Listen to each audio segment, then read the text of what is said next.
Hello and welcome to the first session of Computation the Real by Anil Bava. And first I'll read a little description from the course. So the course is about what is computation. This is a naive question that appears 80 years on from the pioneering work of Alonzo Church. Sorry, I still am getting a lot of feedback. Okay, there you go. Right, so this is a question that appears 80 years on from the pioneering work of Alonzo Church as an insistence that the computable domain lacks theoretical closure. A figure which presents itself as a mere procedure is simply a recursive model of calculation, has cast its shadow over a fundamental rift in modern mathematics. Its advances call for a reappraisal of Turing orthodoxy, the image of a universal machine endowed with Boolean logic, as no more than an ossified icon limiting the conceptual scope of what it means to compute. So the seminar will develop an alternative model of computation, proceeding from developments in three corresponding areas of 20th century thought: constructive mathematics, institutional logic, and type theory. We will explore the relation between propositions and types, proofs and programs, realizability and truth, discussing the work of LEJ Brouwer, Martin-Löf, Steve Awodey, sorry for mispronunciations, Jean-Yves Girard, and others, and will develop a unified perspective on computation, logic, and mathematics based on a univalent foundations, exploring its ramifications in interactivist paradigms, sketching out a notion of computation as a dialogics of reason. So Anil, I'll introduce you. So Anil is a computer scientist and theorist working in the arts. In 2009, he founded a speculative software studio called Studio, I guess. And his practice engages with algorithms, protocols, encodings, and other software artifacts. So seeing as today is our first meeting, I thought that everyone could go around and please introduce yourself with your names, your pronouns, your interest in taking the class, and maybe where you are globally right now. So I can start. My name is Lauren. I use he, him pronouns. I'm currently based in Berlin, and I'm interested in this class also because I work right now on a project that's at the intersection of computer science, sociology, and artistic research. So this is really tied in with my own current research interests. No. So anyone else? Can you hear me? Yeah. My name's David. I'm in Toronto, Canada. I'm a humanities professor, but I have a sort of long-standing interest in questions of digitality, computation. In a previous life, I was an artist as well. So. Cool. And David, what pronouns do you use? His, cool. him. Thank you.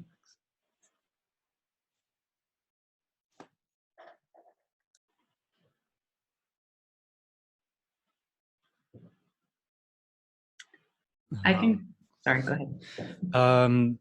My name is Timothy. I live in London. I use he, him pronouns. I have a bit of a background in applied maths, and like in my spare time, I enjoy like reading stuff to do with philosophy and machine learning, but I'm also interested in theoretical computer science and logic as well, which I don't have too much of a background in, but I'm really excited for this course. Just seems very interested for like, you know, computation and philosophy just in general. So yeah. Great, thank you. Hi, my name is Jesse. I use he, him, his pronouns. Feel free to use whatever you want though. I'm also in Berlin. I'm kind of wondering why the other Berliners have more light than me. It seems a bit unfair. But so I'm a research associate at the Human-Centered Computing Lab at Freie Universität Berlin. I'm not a computer scientist though. I have a design background, and I'm currently doing my PhD in philosophy of technology at the University of Twente. I have no background in maths or classic philosophy training whatsoever. So I'm kind of really looking forward to bolster that part of my education from the background and the discourse here. So really looking forward to it. Thank you.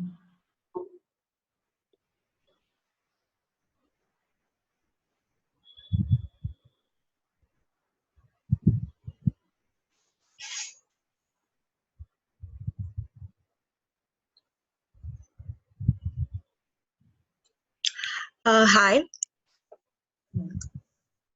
Hi, I'm Shilpi. I'm from India.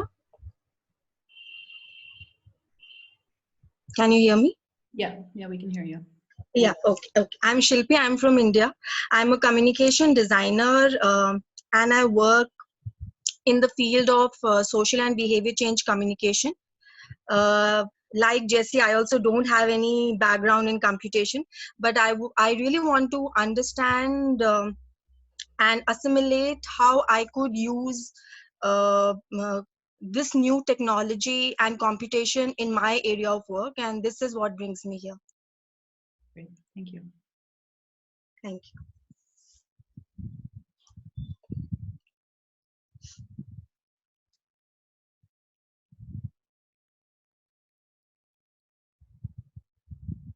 Hi, this is Arnam Blumenthal. I'm from Argentina. My background is in biochemistry and biotechnology. And my interest in this class would be one of the first reasons I started getting into philosophy was the relationship between the number and the real. So specifically, I was looking at medical or scientific publications, and the question about how statistical models could fit natural phenomena, the distributions, I mean, that didn't make much sense to me. There was this gap, yeah, that was one of the reasons I started questioning myself about the number sense. Yeah, that's it. Thank you.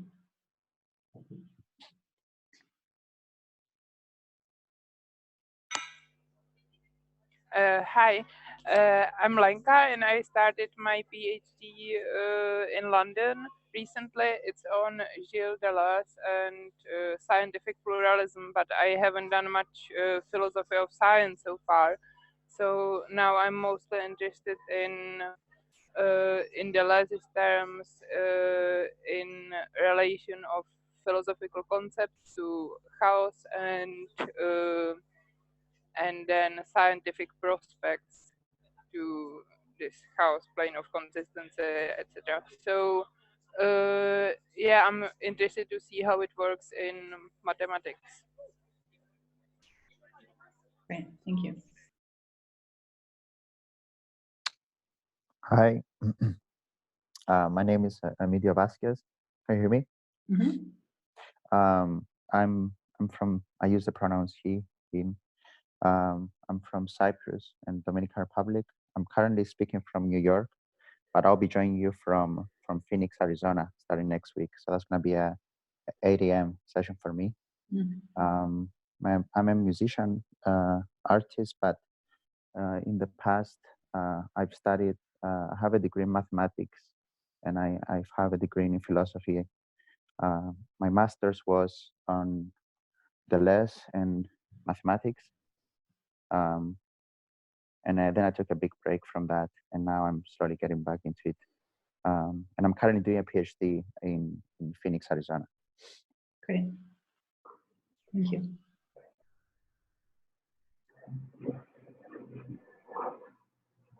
Hi, my name is Guy. Can you hear? Yeah. Okay. He and him for my pronouns. I just recently relocated to Berlin, and I became interested in computation a few years ago through the crypto space. I've been exposed to models of truly concurrent computation, also thinking about linear type systems and behavioral type systems. And now I'm interested in applying that kind of thinking to artificial general language design and thinking about also the conditions for the artificial realization of mind. So excited about the class. Great. Thank you.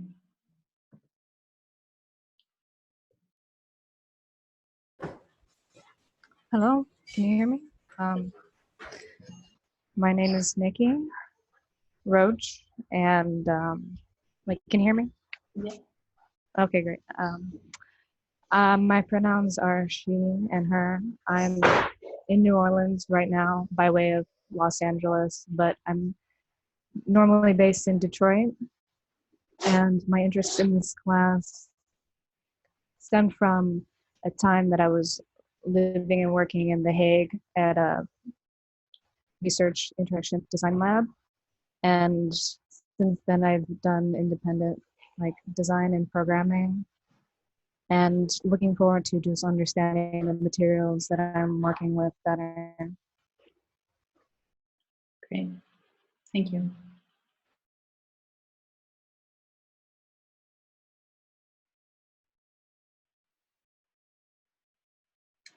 Is this everyone? Has everyone joined? No, I haven't presented. Okay, please. Hey, I'm Hutch. I'm a undergrad at the University of Florida in the United States. So I'm based in Gainesville. I studied philosophy and computer science. I don't have much of a background in applied math or computation, but my main interest in the class is kind of like Hernan, for understanding the relationship between mathematics and the real. And I was also interested from Anil's projects, kind of trying to find a way for neural networks to kind of create a pictorial representation of the interactions. Maybe you disagree with how I'm paraphrasing it, but the long-term, short-term memory kind of project, I was really interested in that, the direction that kind of pushes, so I wanted to take this class. Great, thank you, Hutch. I also haven't, I just joined in. Can y'all hear me? Yeah, but we can't see you. My camera's broken on my computer, so Okay. unfortunately today I won't be seen. Okay. But I'm a certificate student in the transdisciplinary research and practice program, and I'm interested in sort of viewing finance, capital, and sort of alternate economies through the lens of like reproductive society, and the feminist critique of reproductive society, and then thinking through sort of like some feminist psychoanalytic incorporations of sort of like Deleuze and let's see, and I'm also sort of like centered right now on the idea of currency as a media form, as a media artifact, and thinking through notions of time and sort of like Sylvia Wynter's critique of history and sort of the image of history as a synthetic evolutionary process or something. And I think in terms of computation, I'm interested in sort of like graphics and sort of volumetric spaces as social spaces, and sort of intersections between like volumetric graphics and station. That's great. Sort of a bunch of things, but I'm a bit scattered. Where are you based? Oh yeah, I'm based in New York. So right now I'm joining in from. Great, thank you. I think I'm last. So hi, my name is Jerónimo Reyes-Rotana. I use the pronouns he and him. I'm originally from Mexico City, but for the past year I've been living in Austin, Texas. And right now I'm in Laredo, Texas, on the border with Mexico. And the reason I want to take this class is because I recently started this project underpinning the role of technology within the complicated situation in the US-Mexico borderline, and more specifically between Texas and Tamaulipas, which is a northern state in Mexico. That's it. You're actually not last. Hi, I'm Jamie, she, her. I'm in New York, and I'm interested in this seminar because I seek a foundational grasp of computation from a philosophical standpoint. Thank you. Thank you, Jamie. Hi, I haven't introduced myself either. I don't know, I guess you can't see me, but can you hear me? I can hear you, yeah, but Yeah, my video, sorry, it doesn't work, but I'll fix that till next week. I'm in Denmark. My name is Kirse, and I use she, her. And I'm taking a master's degree on art history. But right now I'm an intern on this art project about computational biology, and that's why I'm taking this course to like learn more about the computation part. Yeah, really looking forward to it. Yeah. Thank you, Kirsi. Is it everyone now? Yeah. I think I have to page through like 4 people at a time, so it's a bit hard to tell if everyone spoke, but I think it is. I think it's everyone, yes. Okay, great. So just a few more things and then I'll give you the floor, Anil, if that's all right.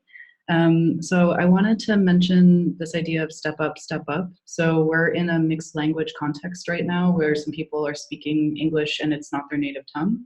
So if you're someone that feels really comfortable speaking in situations, I want to encourage you to step up to give other people space to also speak. And if you're someone that doesn't feel super comfortable speaking in spaces, I'd encourage you to step up and take up some more room. Because I think I want to create a space where everyone feels like they can ask questions, and it's not just people who are super comfortable in academic spaces that lead always, just as a note. And then if you have a question, I wanted to like promote the use of the chat as well, so we can maybe filter through there, and if there's a question that comes up, Anil, you can decide to take it like in the lecture, or also we will have time for question and answers at the end. And further, I wanted to ask people as much as possible to leave your video on. I've noticed that it makes a big difference just to have everyone in the room, so to speak, rather than to be speaking to a bunch of empty videos with your mute button on. So maybe this could make a little bit more of a feeling that we're in a classroom together. Yeah, so I guess I'll pass it over to Anil. At the end, I'll have a little bit more clerical stuff to tie up, but that's all for me for now. Great, thanks a lot, Lauren. I just want to really emphasize that last point about discussion and participation. I'm very keen on this as well. I'll introduce the seminar with some kind of preparatory remarks in a second. A couple of other things, though, regarding my background, so you understand where I'm coming from with this research, and biases that I'm aware of that will present themselves during the course of the seminars. So my background, as Laura mentioned, is more on the computational side. I'm only really formally trained on the computer science front, not in terms of mathematics and logic. I'm glad we have at least one formally trained mathematician here to correct me where I go astray.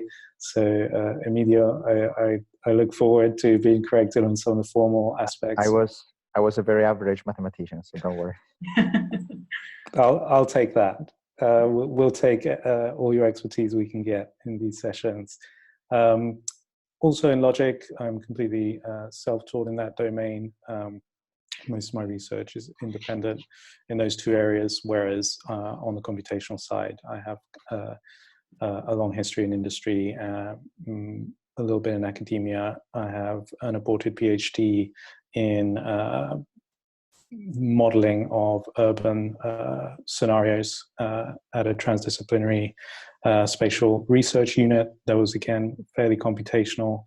That was complex networks based, but it was computer models throughout. So with that, a note on the structure of the seminars, I think. The way I've structured them so far, and we'll see how it goes today, we can always adjust as we go, is to set some time aside in each session for a more kind of lecture-like portion where I will present core concepts and context for the readings. I feel like that might help us to all get on the same page regarding some of the technical side and also the kind of socio-historic context of the material we'll be reading. So I plan on taking no more than, say, 30 to 45 minutes max in a seminar with this more didactic section. Now, even during that section, I'll be taking questions throughout, and I will prompt for questions as I present, typically from slides during that portion. But there'll be several prompts for questions throughout. I am really keen on learning from all of you as well, because there are a variety of backgrounds here I feel like could give me some excellent input on this research. It's active research. I'm not presenting in the aftermath of a PhD or a book. This is very much active research that I've been engaged with since the start of the year. So I'm very much looking forward to input as well from all of you. And I'm sure organic discussion will lead to that quite naturally. So with that, I wanted to kind of introduce the course, the 4 seminars, and start off with the kind of setting, context, and core concepts for the readings in this first seminar. And the course, of course, is called Computation The Real. There are many connotations to the real here. We're going to focus today on the construction of the continuum in mathematics, and we're going to try and trace a kind of intertwined history of a certain school in the philosophy of mathematics known as Intuitionism and computation. So we're going to try and draw these connections between this rift in the philosophy of mathematics in the early 20th century and the development of models of computation from the 1930s onwards. And we're going to try and use a key concept to link the two, which is undecidability. And so this is the exploration, and the reading materials are all in this kind of domain. So when we talk about the real, there's a very specific invocation of the real in mathematics that we're dealing with. So with that, I'm going to share some slides and kind of introduce some core concepts that will help us to trace this history of intuitionism and computation. Just say I don't plan on spending more than 30 minutes, 45 minutes in this section. It's really up to where the discussion leads us, but I'm really keen on spending most of our seminar discussing the concepts and the reading materials. Let me just fix Zoom so it's not in the way. Yep. Are you all able to see that? Yeah. Great. So the excluded middle is the kind of subtitle for the first seminar. This will become apparent, the domain or the sphere that we're talking about when we talk about the excluded middle in due course. So I want to start with the 2 acts of intuitionism as they have been called, and these come from Brouwer's Cambridge lectures on intuitionism. Brouwer is a Dutch mathematician. I'm going to botch a lot of Dutch names, so if there are any native Dutch speakers amongst us, I apologize in advance. But Brouwer probably first created this controversial split in mathematics around 1912 in his presentation, Intuitionism and Formalism. What we're going to look at is 2 quotes from much later lectures, but at a stage in his career where he was better able to articulate the philosophical nature of the rift, I feel. And that's why these remarks have gone down as the 2 core acts of intuitionism, these later remarks. We'll look a little bit at some of his earlier remarks as well today, hopefully. So Act 1, completely separating mathematics from mathematical language, and hence from the phenomena of language described by theoretical logic, recognizing that intuitionistic mathematics is an essentially languageless activity of the mind, having its origin in the perception of a move of time. This perception of a move of time maybe describes the falling apart of a life moment into 2 distinct things, one of which gives way to the other, but is retained by memory. If the tuity thus born is divested of all quality, it passes into the empty form of the common substratum of all tuities.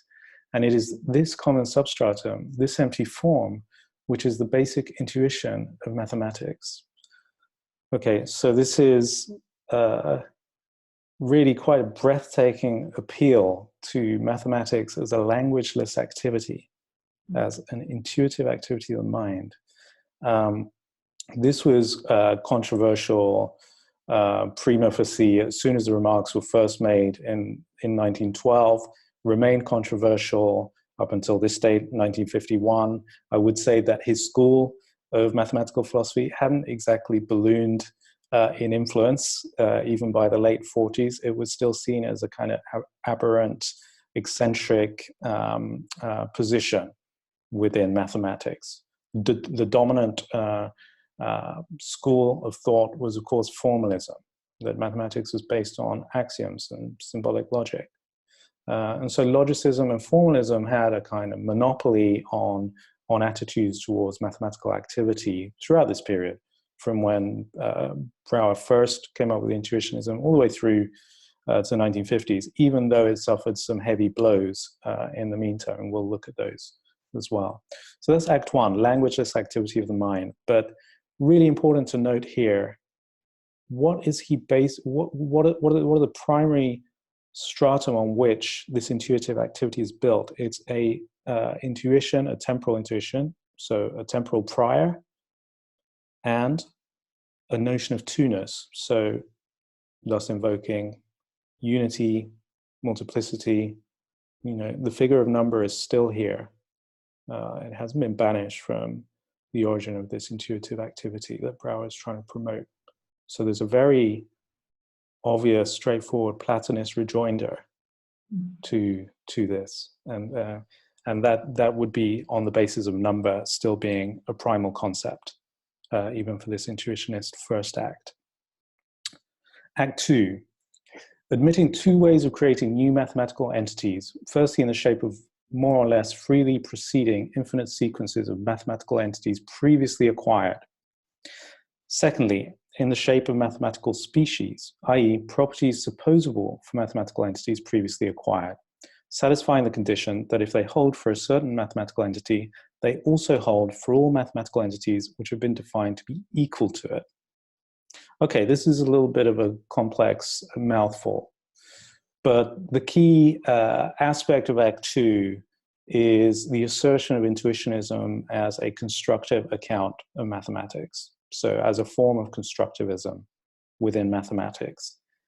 Everything you build has to be built on more or less freely proceeding infinite sequences of mathematical entities previously acquired.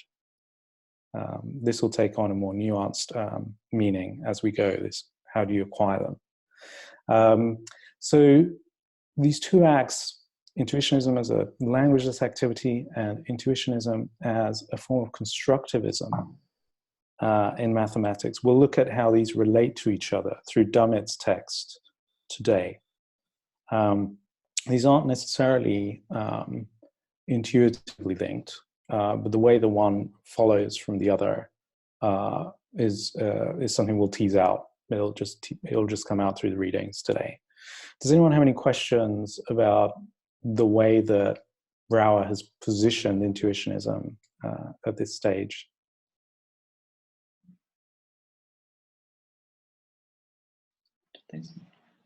We good? Yeah, I have one question. Is there like a specific, maybe this is sort of jumping the gun, but is there like a specific kind of political way to situate intuitionism? Because I understand it's like kind of contra the logic, like a logic underpinning math, etc. But was Brouwer sort of like ideologically inspired at all?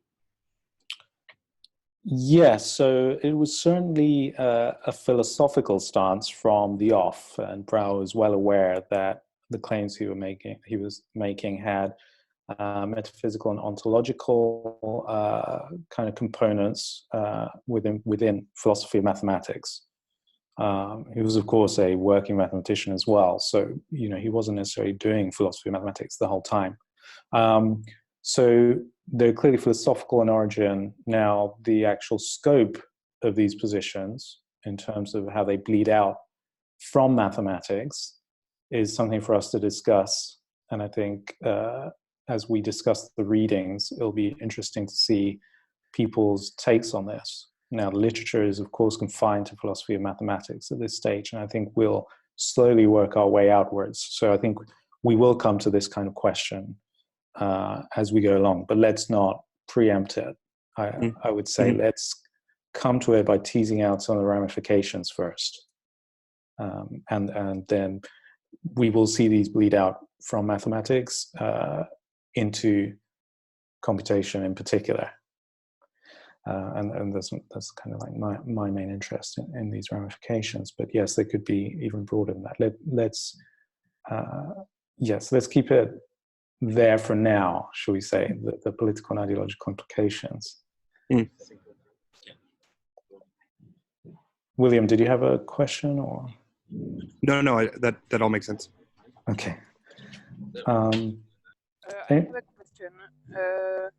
I mean, how subjectivistic or transcendental in Kantian sense is it? Because I mean, when he says that mathematics relies on perception of linear time, yes. Then in 1951, I don't know if science is about linear time.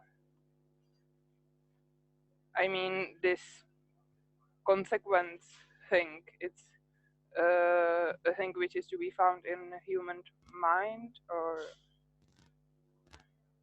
Yes, Yeah. I think this is a very good point. I mean, the science, and not only the science of the time is something we have to keep in mind, but the philosophy of its time, because philosophy of language moved a long way between 1912 and the second half, and let's say the post-war decades. So this would be seen as a rather naive, claim. Certainly later on, certainly even by the 1950s, this would be seen as an incredibly naive claim by a philosopher of language, and very brazen, with no real basis, shall we say, the languageless part of this. I think the temporal part of this, we did see significant developments in temporal logic post-war, and this actually flows out of intuitionism rather naturally. I mean, intuitionism actually has a fairly has a more mature outlook on time than, say, formalism, which is, immutable truths within a symbolic system that are just true. If that's married with a Platonism, then they were always true. They were true before we found them. They'll be true long beyond the human species is extinct. These can be seen as rather naive outlooks on the temporal logic underpinning mathematics compared to intuitionism, which actually says, no, we need to take time into account. Things might not be proven right now, they may never be proven, and you have to build that into your system of mathematics. So actually, although it sounds also naive, say, if you think, well, it sounds like very linear or sequential time, what about relativity? What about other things that were already in place?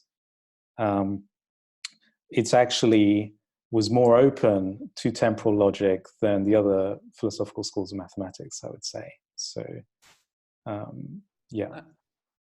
I actually also read it as almost as a transcendental mathematics. I mean, it reads very Kantian if you look at it. Its appeal to intuition and as an irreducible to concept, and this abstraction and this voiding at just looking at a substratum that then you can divide into two.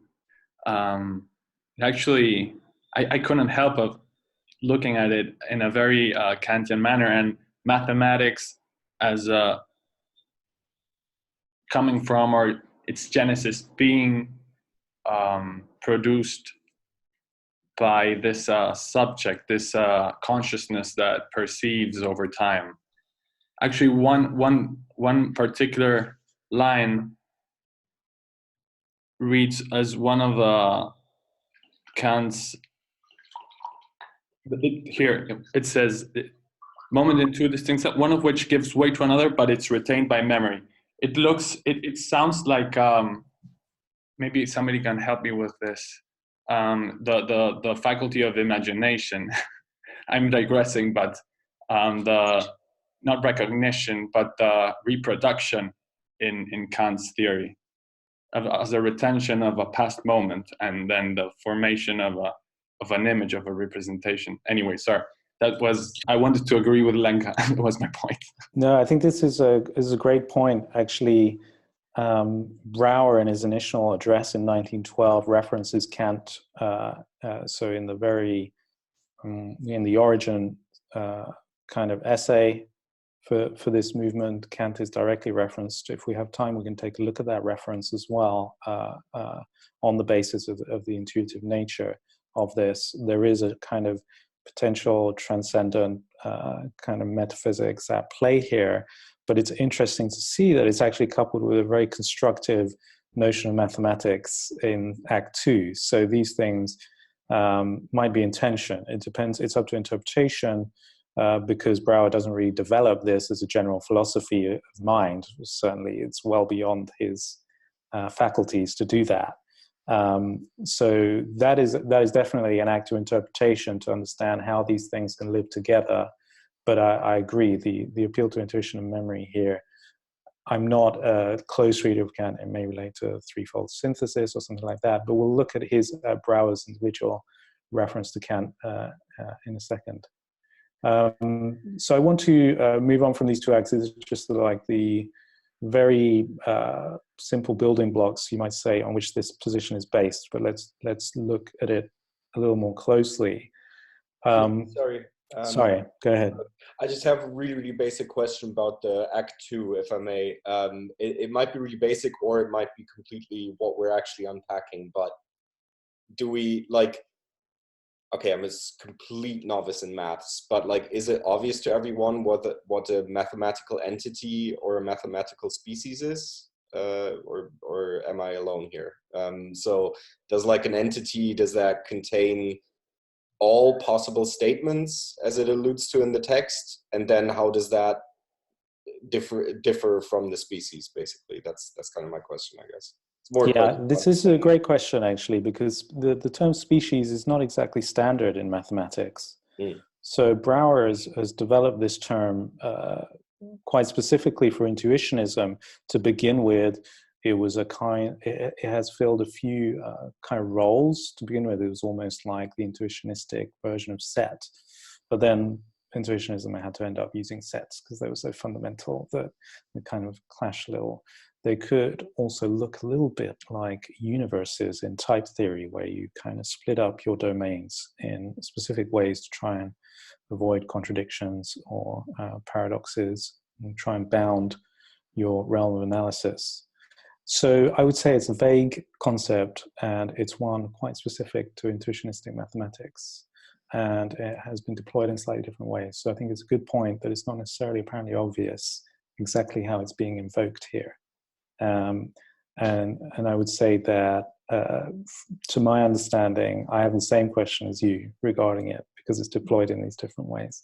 But I know that originally it stood in for set or type at various points. Obviously, the original foundation of intuitionism precedes the more sophisticated forms of types that we'll talk about, but it did have, it was kind of contemporary to Russell and Whitehead's deployment of types. So mathematical entities as well, it's suitably vague. It's supposed to be vague. It could mean any mathematical object. It could be a number. To take the most obvious example, it could be an expression of any sort. Could be a proposition, should we say, which is a general term used for mathematical expressions. So yeah, again, I think these are supposed to be relatively vague at this level. Does that help? It's not a full answer, I'm aware. No, it helps because it makes sense that the basic, like the methodological language used is kind of like the method, like self-constructive kind of. So I guess that makes sense. Right, yeah, no, I see what you're saying, yes. The self-constructive aspect also, there's appeal here to equality. They hold for all mathematical entities which have been defined to be equal to it. So there's this kind of primitive law of identity invoked here as well. Okay, so I'll move on from this. We have a few things to cover here. Just a quick question so I can strategize my note-taking. Will you be sharing the slides with us afterwards, or should if yes, of course, yeah. So to put this in a little more context within logic and mathematics at the time, the constructive aspect of Act 2, as is borne out in the reading material in quite some detail, leads to a rejection of one of the three fundamental laws of Western logic, which you'll see invoked all the way back to Aristotle, the non-contradiction, identity, and the so-called law of the excluded middle. Now, it's also sometimes called law of the excluded third in the texts. Now, LEM, or law of the excluded middle, is simply the statement that something A is true or it's not true. It's A or not A. It's a founding law for all of classical mathematics as well. Now, that has a corollary, which is the proof by contradiction. That is, if you can prove not A, you have proven A. You've essentially proven the object A exists. It's a corollary of the LEM. Now, intuitionism rejects this as a universal law of mathematics, which is a big deal at the end of the day. You don't have many founding columns, and this is one of the three. The reasons why it rejects this will come through the readings. So we'll get into some of the details. Brouwer says, for any arbitrary single assertion within a finitary domain, this rule is fine. We're not saying, everything's, that there's a third value for things. But as a general law, we have to reject it, and the readings will show us why. Now, these things, this relationship between the constructive rejection of the law of the excluded middle by intuitionism and the Act 1, this kind of languageless activity of the mind, these things kind of coalesce in different ways in the literature. So one way of looking at intuition is the mathematical objects are mental constructs produced by what Brouwer calls a creating subject. He has the theory of the creating subject, which is related to his idea of the ideal mathematician. This is the kind of subjective nature of mathematical reasoning, for which symbols are not the ultimate truth. Symbols are just a way to kind of communicate, sometimes in a lossy manner, what's actually happening, and that's this intuitive act of mathematical reasoning. That's an important break because symbols were kind of what formalism was built on. Formalism is saying, mathematics reduces down to symbols and axioms, and only internal consistency matters within these systems. That is the practice of mathematics. It's the analysis of proofs and propositions and statements that follow from axioms that create a kind of originary symbolic system. So formalism was very wedded to the idea of symbols as the absolute truth of mathematics. Intuitionism just comes along and says, no, I think that's just a way of trying to communicate what we're doing. Sometimes it's imperfect. What we're doing is something else. It's more intuitive than that. Now, we will look into this in Dummett's text specifically. There are kind of semantic implications to the ontological and metaphysical positions taken up here. So the one way of looking at it, and I think Brouwer says this, is, for intuitionism, the truth of mathematics is in the human mind. For the formalist, it's on paper. It's the symbols and nothing but the symbols. There is deep ramifications to the semantics of mathematical statements here that follow. Intuitionism generally, through its constructive nature, produces a kind of proof-oriented semantics. And someone like Aaron Hayting, who is Brouwer's student, really starts developing this idea soon after Brouwer's initial move. And we'll look at an excerpt from Hating's text in a second. Now, when we talk about semantics within mathematical statements, obviously these are formal languages. We're not quite talking about the broader sense of semantics in philosophy of language, which encompasses all of natural language as well. So keep that in mind. Formal language is a restricted kind of notion of language at play here when we talk about semantics. And its primary quality is that there's no ambiguity as to what is a well-formed statement. So you have the idea of a well-formed statement in language. It's absolutely clear-cut if a statement is valid or not. That kind of defines a language as formal, that property of it. Now, within formal languages of mathematics at the time, there was a semantics that was implicit for most mathematicians. They didn't think about it, but Tarski, mathematician, spelt it out. He said, no, actually, there's semantics to what we're doing here in classical mainstream mathematics. We're actually invoking metalinguistic operations that rely on truth tables to try and understand what truth means. So the semantics of classical mathematics is oriented around the central idea of truth. And you could look up truth, but you needed a meta language to do it. Now, this semantics was just accepted because it worked, it was practical. You didn't need to interrogate everything you're doing all the time in a philosophical manner. You could just get on with the act of producing proofs. We'll look at this semantics in Dummett's text as well today. So don't worry if you don't quite understand it yet. Key thing with formalism that I want to tease out is how it was unable to absorb developments in undecidability that came thick and fast through the 30s. It seemed like every year something new was coming out that was uncovering exactly the nature of undecidability. And we'll look in a bit more detail in the next slide at that.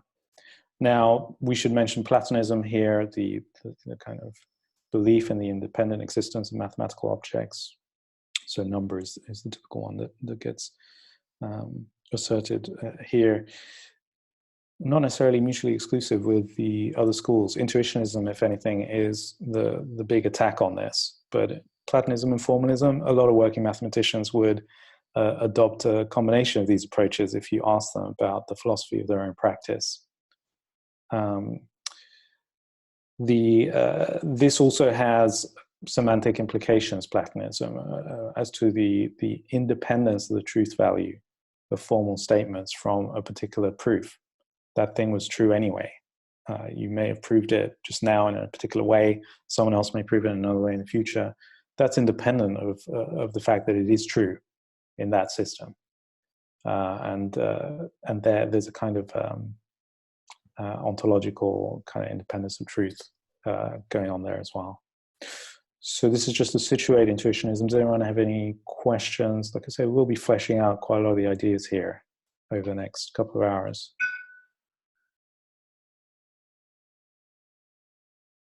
No? Okay. I will move on to some like basic remarks that play out this debate and give it a little bit more color. This is Brouwer from the set text. The long belief in the principle of the excluded third in mathematics is considered by intuitionism as a phenomenon of history of civilization of the same kind as the old-time belief in the rationality of pi. Intuitionism tries to explain the long persistence of this dogma by two facts. Firstly, the obvious non-contradictority of the principle for an arbitrary single assertion. So for any single kind of assertion in most domains, you could say A or not A. Yeah, it's going to be true or false. We can't abandon it in every case, not by a long way. And then he says, secondly, the practical validity of the whole of classical logic for an extensive group of simple everyday phenomena. This is Brouwer's throwing shade, essentially, at classical logic, saying, like, you haven't really thought through the full ramifications of what you're doing, but it's very pragmatic. You can get on, you can prove things, it looks like there's progress, but this progress is on the surface and it comes at a cost. It comes at a cost if you haven't fundamentally interrogated the semantics of what you're doing and the ontology and the kind of metaphysical basis of what you're doing. It comes at a cost in terms of the overall program and where you're headed. So Brouwer was thinking big. He was thinking about the long arc of mathematics in kind of human history. And we'll see this play out because we're going to see how intuitionism feeds a range of research in computing throughout the 20th century till today. So this does get borne out in subsequent research. But he's saying, you think you guys are fine because you're proving so many things. Actually, there's some fairly massive faults in the foundations of what you're doing. Hilbert's response, very famous response, taking the principle of excluded middle from the mathematician would be the same, say, as prescribing the telescope to the astronomer or to the boxer the use of his fists. To prohibit existence statements in the principle of excluded middle is tantamount to relinquishing the science of mathematics altogether. For compared with the immense expanse of modern mathematics, what would the wretched remnants mean? The few isolated results, incomplete and unrelated, that the intuitionists have obtained without the use of logical eta axiom. Let's not worry about logical eta axiom, though the rest of this is Hilbert, the founder of the program of formalism and the giant in the field at the time, trying to quash this at its source as quickly as possible as a complete affront to all practical mathematics and something that will eat mathematics out from the inside if they allow this rot to continue. And at the time, he was correct about the wretched remnants. Intuitionism had shown very little, had very little to say for itself in 1927. It seemed to restrict mathematics in or handicap mathematics in such a firm manner that you were just restricted to this very little, small domain in terms of what you could do. It would take many decades for intuitionism's full arc to really develop and its full potential to come into view as it expanded and expanded. And Per Martin-Löf's text, which is in the optional reading list, talks about all these developments that happened post-1950s. So what the two texts that I've set as required reading, the Brouwer and the Dummett, both will talk about this, but also we'll look at a hating text about the implications of the intuitionistic position for the construction of the real. Let me just check. What's the time? 50, okay. Lauren, I was thinking we could do 1 or 2 breaks. Is that typical? Just I to think that's a check. good idea. Yeah. Yeah. So we'll do a break maybe in like 15 minutes, just for 5 minutes, and we'll do one more 5-minute break before the last 20 minutes, half hour, just to stay fresh. So we want to talk a little bit about construction of the real today, and how intuitionism affected the notion of the continuum in mathematics, because there's implications for computation. So what we're looking at here is the real in the domain of number. So n, starting from right to left, the natural numbers, 1, 2, 3, z, extending the line to the integers, into the negative, the minus whole numbers. Q, the rational numbers, we add to those two all integer fractions. So it starts to look a lot more like the continuum at that stage. You have fractions with infinite numerators and denominators. And that's the rationals Q. And then we have, at the end, you have the real, which adds the irrational numbers on top of the rationals and the integers. Now, in this graphic, it looks like the whole thing is a subset relation. It's very neat. It's very tidy. Each one sits inside the other. As soon as you get to the rationals, things get kind of complicated, actually, because things start to kind of encounter infinity, and you start having issues demarcating where one domain ends and the other starts. For example, the rationals Q here are dense in the real. Between every 2 real numbers, there is a rational number. So that's not intuitive if you're thinking of these as subsets. The rationals have infinite numerators and denominators, but they're countably infinite because they're integers. And Cantor first created this distinction. He said there's infinities, but there's some countable ones, and then there's some infinities that are non-denumerable, and we'll call them uncountable. Now the reals are non-denumerable. It's a different level of infinity for Cantor. This is foundational for most mathematicians who deal in real analysis or analysis of the rationals. Of course, the intuitionists came along and said, we can't accept this. You know, we can't accept any of Cantor's findings about infinity. These make no sense to us at all. It's a little bit like Carnap and metaphysics. They're like, you're just not speaking the right language. For Carnap, metaphysics is in philosophy. For intuitionists, Cantor's Aleph Null and whole work on transfinitude is nonsense. It's just not even mathematical, because it is trying to use the totality of infinity as a mathematical object that you can manipulate. This is not constructive. You can't construct these sets that Cantor needs in order to come up with his findings. So intuitionists definitely diverge pretty quickly from how classical mathematicians will think about the real, because they can't accept transfinitude, different levels of infinitude, and a lot of it relates to that.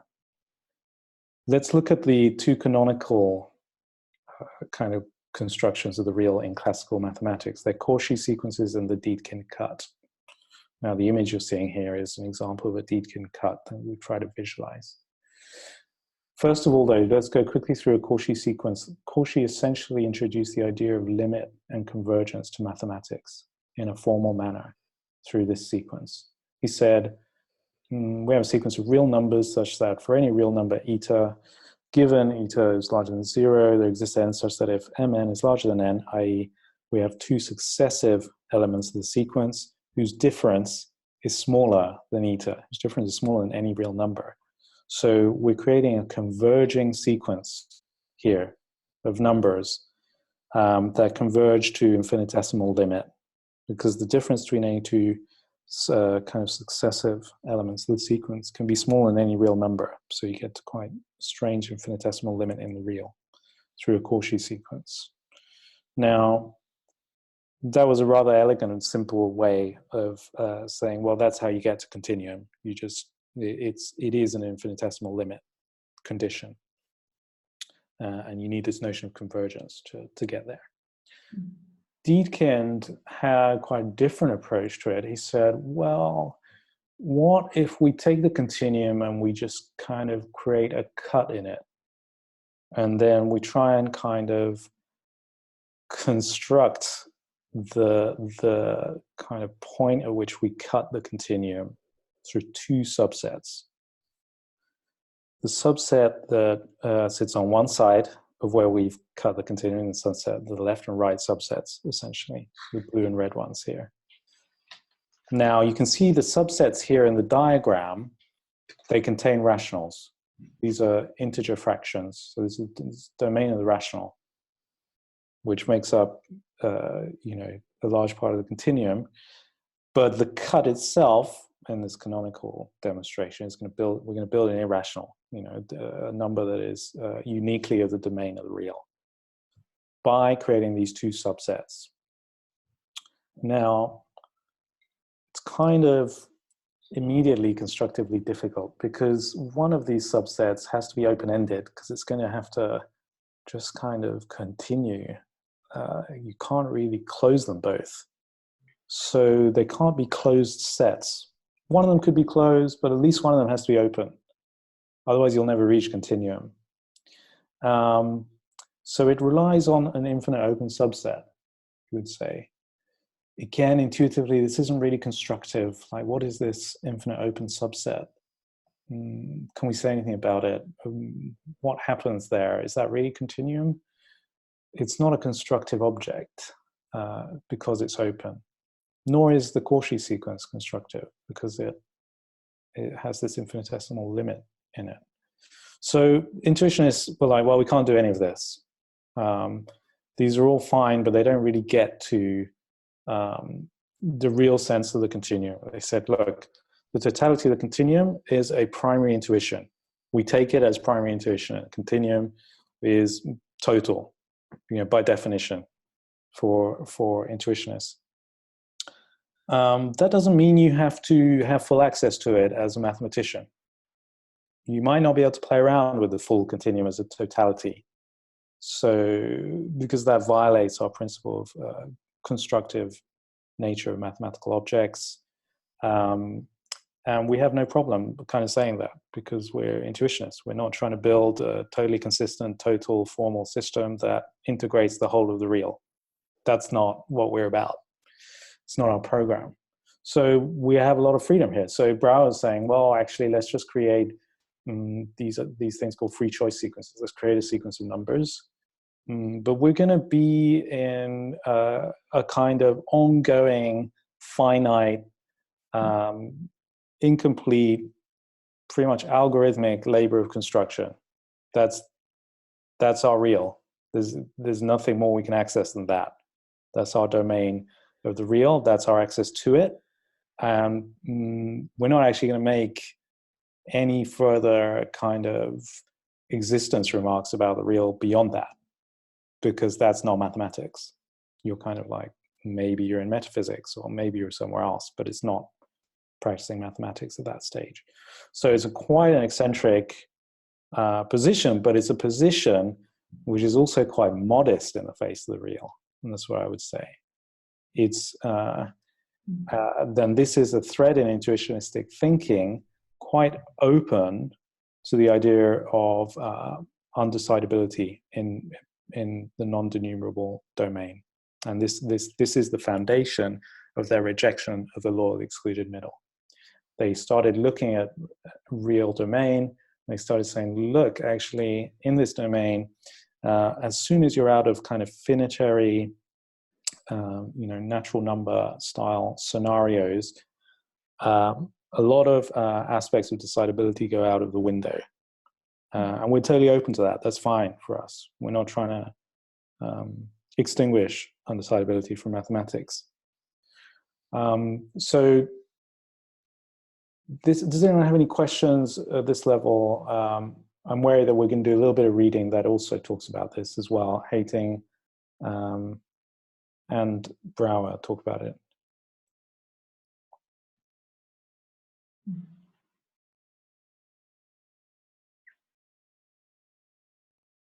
Nothing at this stage? Okay, good. So I wanted to read a little bit from this hating text, which can help us with the Brouwer text that was in the set reading. But a short extract of this text, I think, would be useful. Now, for the set readings, I'll ask on volunteers. Since this wasn't set, I don't want to spring surprises on people. I can read a little bit of this extract, but for the other readings, I will generally ask if someone can step up. This is, we're just going to read a little bit of this text. It's from a symposium, I think it was 1930. It was really a showdown of the different schools. Von Neumann was there to represent formalism. And as you may know, von Neumann is very famous in theoretical computer science. Came up with the modern architecture of the stored program computer. So he was there representing formalism. Carnap was there representing logicism. Logic is the foundation of mathematics, and Hating was invited to represent intuitionism. And this is how he began his remarks. He says, the intuitionist mathematician proposes to do mathematics as a natural function of his intellect, as a free, vital activity of thought, as we've seen. For him, mathematics is a production of the human mind. He uses language, both natural and formalized, only for communicating thoughts, i.e. to get others to, or himself to follow his own mathematical ideas. Such a linguistic accompaniment is not a representation of mathematics. Still less is it mathematics itself. So again, we see this kind of Act 1 asserted. It would be most in keeping with the active attitude of the intuitionist to deal at once with the construction of mathematics. The most important building block of this construction is the concept of unity, which is the architectonic principle on which the series of integers depends. The integers must be treated as units, which differ from one another only by their place in this series. Sorry, let me just get some water. Since in his logischen Grundlagenindex, well, let's not worry about Nator, that gets us on a different tangent. But I must still make one remark, which is essential for a correct understanding of our intuitionist position. We do not attribute an existence independent of our thought, i.e. transcendental existence, to the integers or to any other mathematical objects. So again, we see this reiterated. Even though it might be true that every thought refers to an object conceived to exist independently of it, we can nevertheless let this remain an open question. In any event, such an object need not be completely independent of human thought. Even if they should be independent of individual acts of human thought, mathematical objects are by their very nature dependent on human thought. Their existence is guaranteed only insofar as they can be determined by thought. So he's emphasizing this over and over again because it's so foreign to the other schools. Faith in transcendental existence, he says here, unsupported by concepts, must be rejected as a means of mathematical proof. As I will shortly illustrate more fully by an example, this is the reason for doubting the law of the excluded middle. So this is the constructive aspect, Act 2 coming through. We won't worry about Oscar Becker. We return now to the construction of mathematics. Although the introduction of the fractions as pairs of integers does not lead to any basic difficulties, definition of the irrational numbers is another story. A real number is defined according to Dedekind by assigning to every rational number either the predicate left or the predicate right. So remember, Dedekind wanted to cut the continuum, and he had to work out what was on one side of the cut and what was on the other side. He wants to do it in such a way that the natural order of the rational numbers is preserved. The rationals are what kind of make up most of the continuum. But if we were to transfer this definition into intuitionist mathematics in exactly this form, we would have no guarantee that Euler's constant C, which is like a real number, is a real number. We do not need the definition of C. It suffices to know that this definition amounts to an algorithm, which permits us to enclose C within an arbitrarily small rational interval. A rational interval is an interval whose endpoints are rational numbers, blah, blah, blah. So here's his assertion. But this algorithm still provides us no way of deciding for an arbitrary rational number A, whether it lies to the left or the right of C, which is where we've made our cut in the continuum, or is perhaps equal to C. But such a method is just what Dedekind's definition, interpreted intuitionistically, would require. So there's a very straightforward argument here about the need for a computable predicate, an algorithm that can sort your rationals to the left or right of your cut.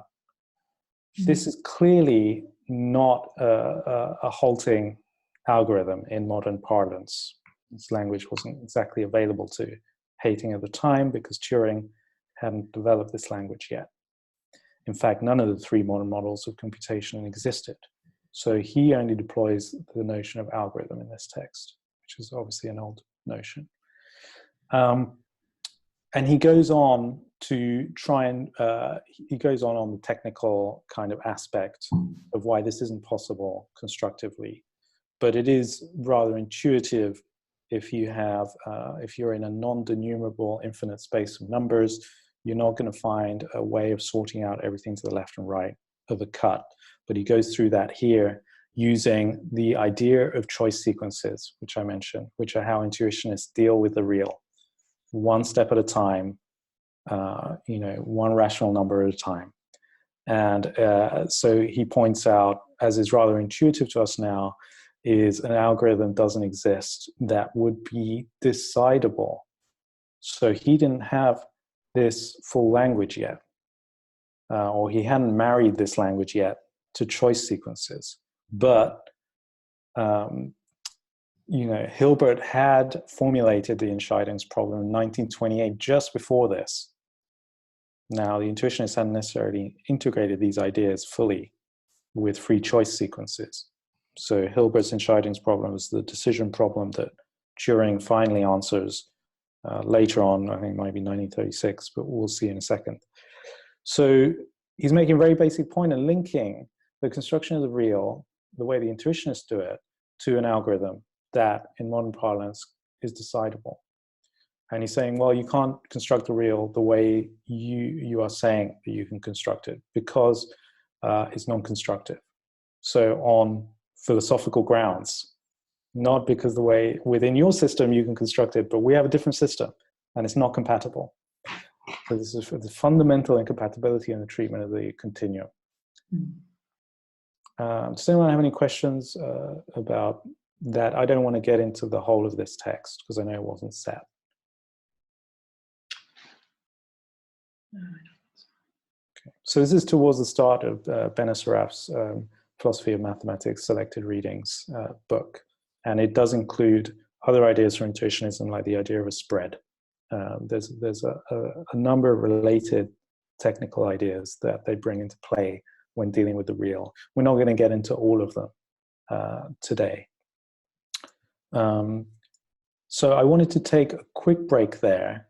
And when we come back, we'll try and link some of these developments to computation, and then we'll do more of a discussion based on the readings. So we'll get more into open discussion after that. Great. Yeah, so just 5 minutes. I'll be back in 5 anyway. Okay, thank you.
Hey, Anil, are you there?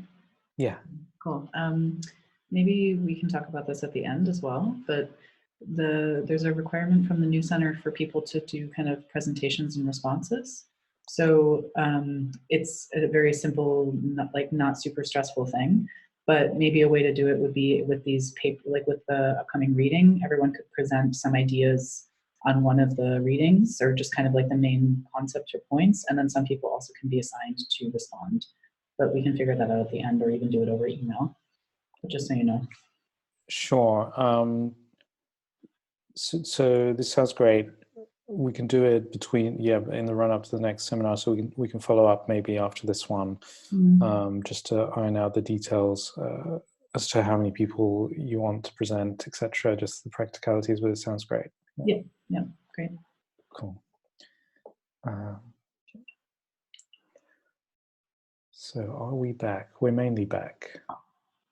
Apart from Geronimo. Geronimo's not back.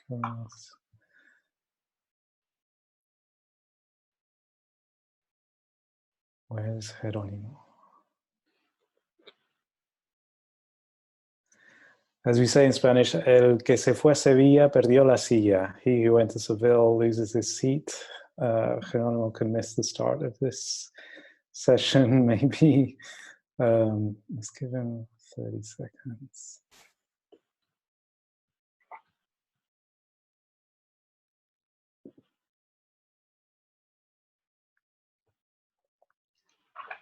By the way, who else had to look up math symbols for the reading? I'm just, yeah, okay, cool.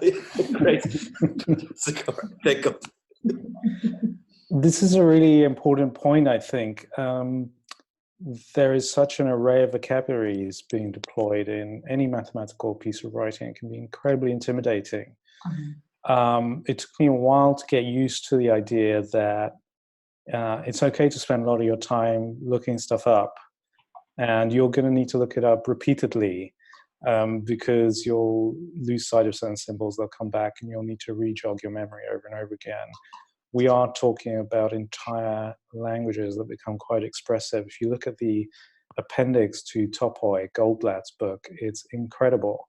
There's about 4 pages of symbols, and I continually have to look them up. That's the category theory book. Fortunately, we won't be doing too much category theory, which really does proliferate symbols. But this is something I found as well as a non-mathematician, very intimidating to begin with. The important thing is that if you stick to it, the ideas are not particularly, a lot of them are very graspable to even non-mathematicians. They require, though, approach from several angles sometimes. So they do require persistence and patience, but I would encourage people to stick with it, particularly in logic, where you can cover a lot of foundational logic. They have interchangeable symbols a lot of times, systems that are equivalent, and it's a little more restricted, whereas some areas of mathematics are really dizzying, like category theory. Okay, so did Geronimo make it back? I don't know. Let's see. I think we're here. Let's not waste any more time. So I want to finish up on the kind of more didactic section of the seminar. Maybe take another maybe 15, 20 minutes discussing how what we've talked about so far, which is Intuitionism as a philosophical school of mathematics and its unique relationship to the real, how that interacts with the origins of modern computation and the development of those models.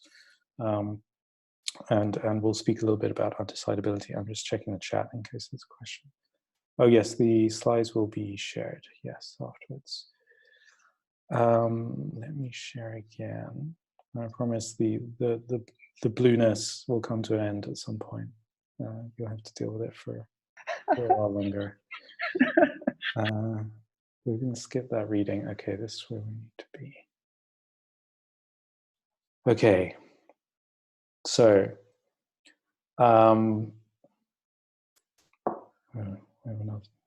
sorry, I can't really interact with chat easily when I'm in presentation mode, but that's interesting technical edge. Oh, someone likes blue, great.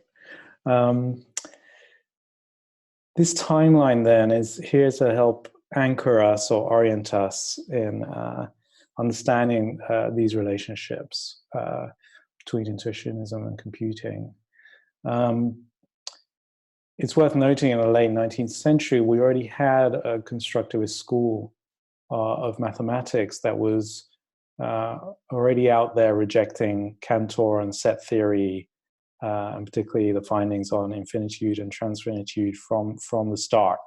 So this was, I mean, constructivism goes back a long way in mathematics. You could make an argument for it going all the way back to ancient Greece, of course, through induction and methods like this. But sorry, I can't see Yves Klein, yes. So I would keen to strike, this is the kind of modern constructivist school which Kronecker and Poincaré would be associated with in rejecting, certainly Kronecker rejecting Cantorian kind of origins, which became very influential, of course, as the turn of the century. As it became the founding system for mathematics, for modern mathematics, Cantor's work and Zermelo and Frankel's work. This is the kind of the prehistory of intuitionism, and as I said, around 1910s, Brouwer comes out, creates a massive confrontation with Hilbert, and Hayting, who's Brouwer's student, continues this.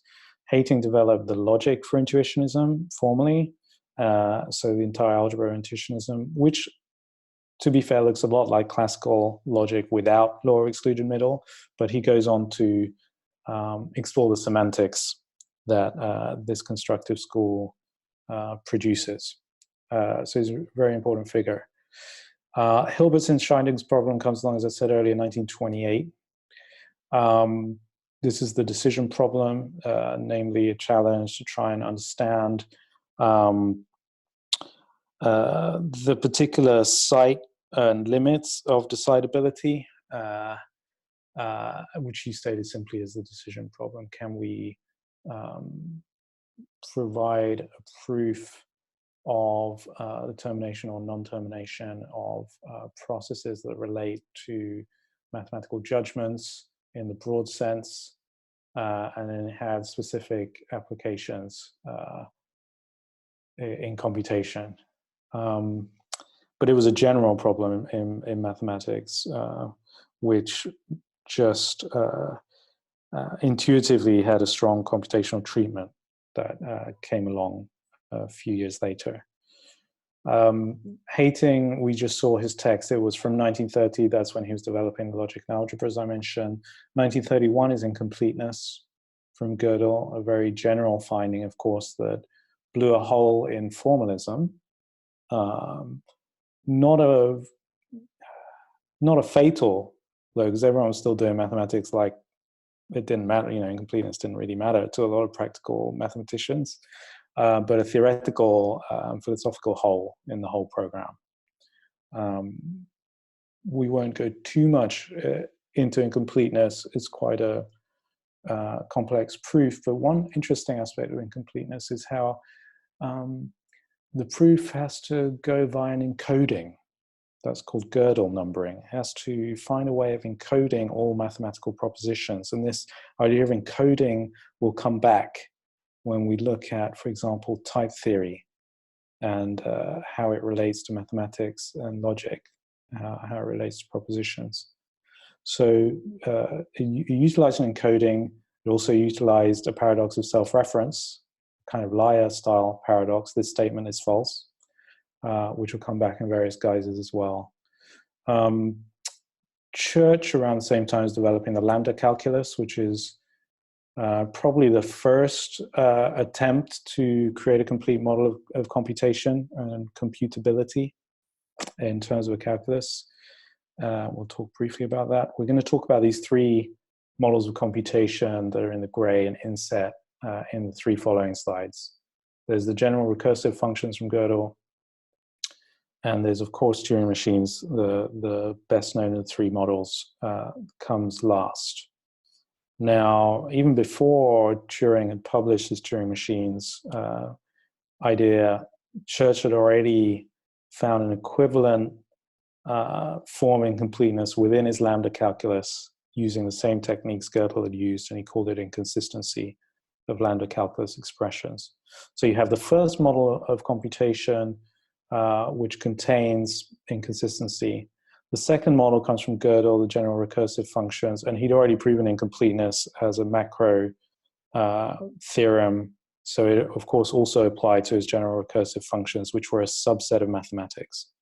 So you could say Gödel's taking a perspective which is really coming from mathematics and trying to just like stake out, put some stakes in the ground and say, look, this is the area of mathematics that computation can deal with.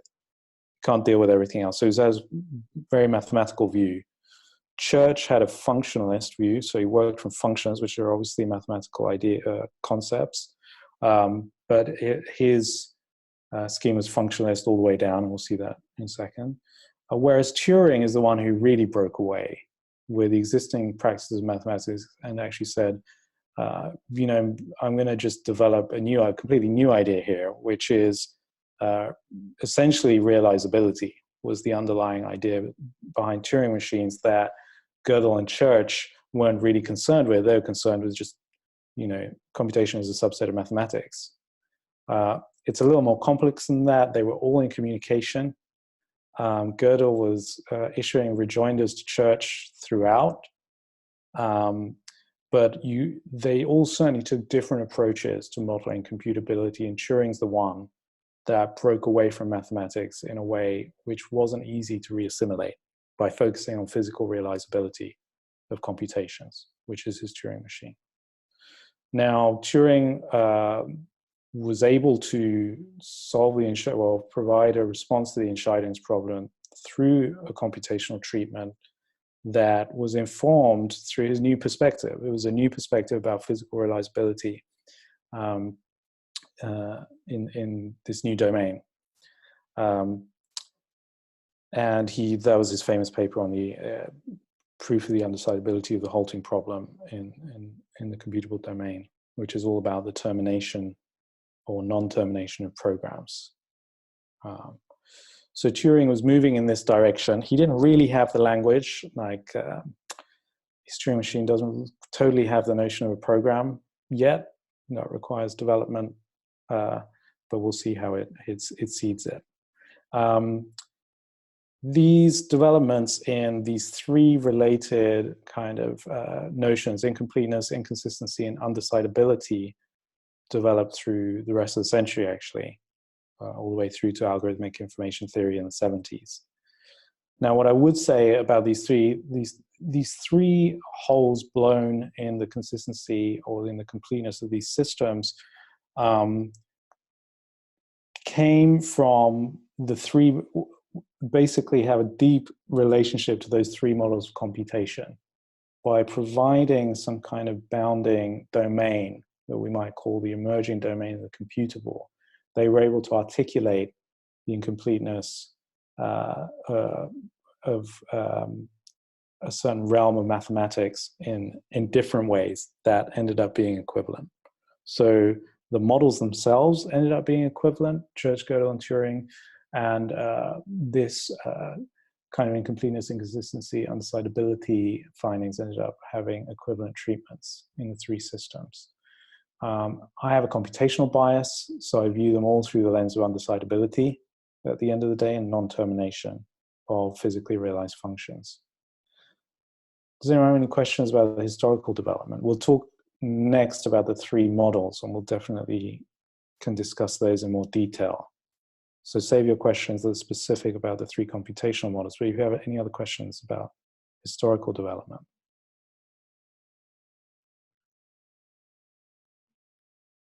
Nothing? Okay. Could we, I might have missed this, but could we talk a little bit more about the 1943 and 1969 developments? Maybe not right now, but we can build it in to, because they obviously build on a lot of previous work. Once you get to Chaitin, for example, but let's say we'll talk about Chaitin, maybe seminar 2 or 3, because we'll be talking about algorithmic information theory and digital philosophy. So we'll certainly come to that. Cleaning, maybe not that central to what we're trying to do. I could try to build it into, but right now is definitely a little early, I feel. So I'm going to not answer your question. I'm really sorry about that. No, but I think Chaitin will form part of discussions for sure, because he has an array of philosophical positions in digital philosophy as well that relate. Could I just ask, like, who is Clean? Like, what? Oh, Clean is a student of, someone fill me in. Is he a student of Hilbert? No, he's a student of one of the other protagonists, but I can tell you which right now. Does anyone else know? No, it escapes me right now. He may have been a student of Hilbert's or Church, actually. I think he's a student of Church's. I may be wrong. We'll have to look that up. But that would be my guess. I mean, Clean has a load of other work. He's quite a major figure, but I'm not that familiar with all his work. He has there's a couple of tomes of aggregating his work. He's done a lot of work which interfaces slightly with computability, but is quite mathematical in basis. So to talk about the 3 computational models in more, sorry, does someone have a question? Or are we that's just background noise? Can everyone mute if they're not speaking? So the three, let's talk about the 3 models. Lambda calculus is the first to come along. Now, what you're looking at here is expressed in BNF, which is a Backus-Naus form, which is a standard form for specifying languages. It's used a lot for specifications of computer languages. These vertical bars just mean or, so it's kind of equivalent to operator, and the weird colon equals thing is like is defined as, or it's kind of like an assignment almost. So Church created a quite complete system for computability that included these things called lambdas, these lambda terms, lambda abstractions. These terms you can just think of as expressions, kind of like functions. They're going to do something. Any expression, any mathematical, you can think of any arithmetic expression. It's essentially a function of some sort.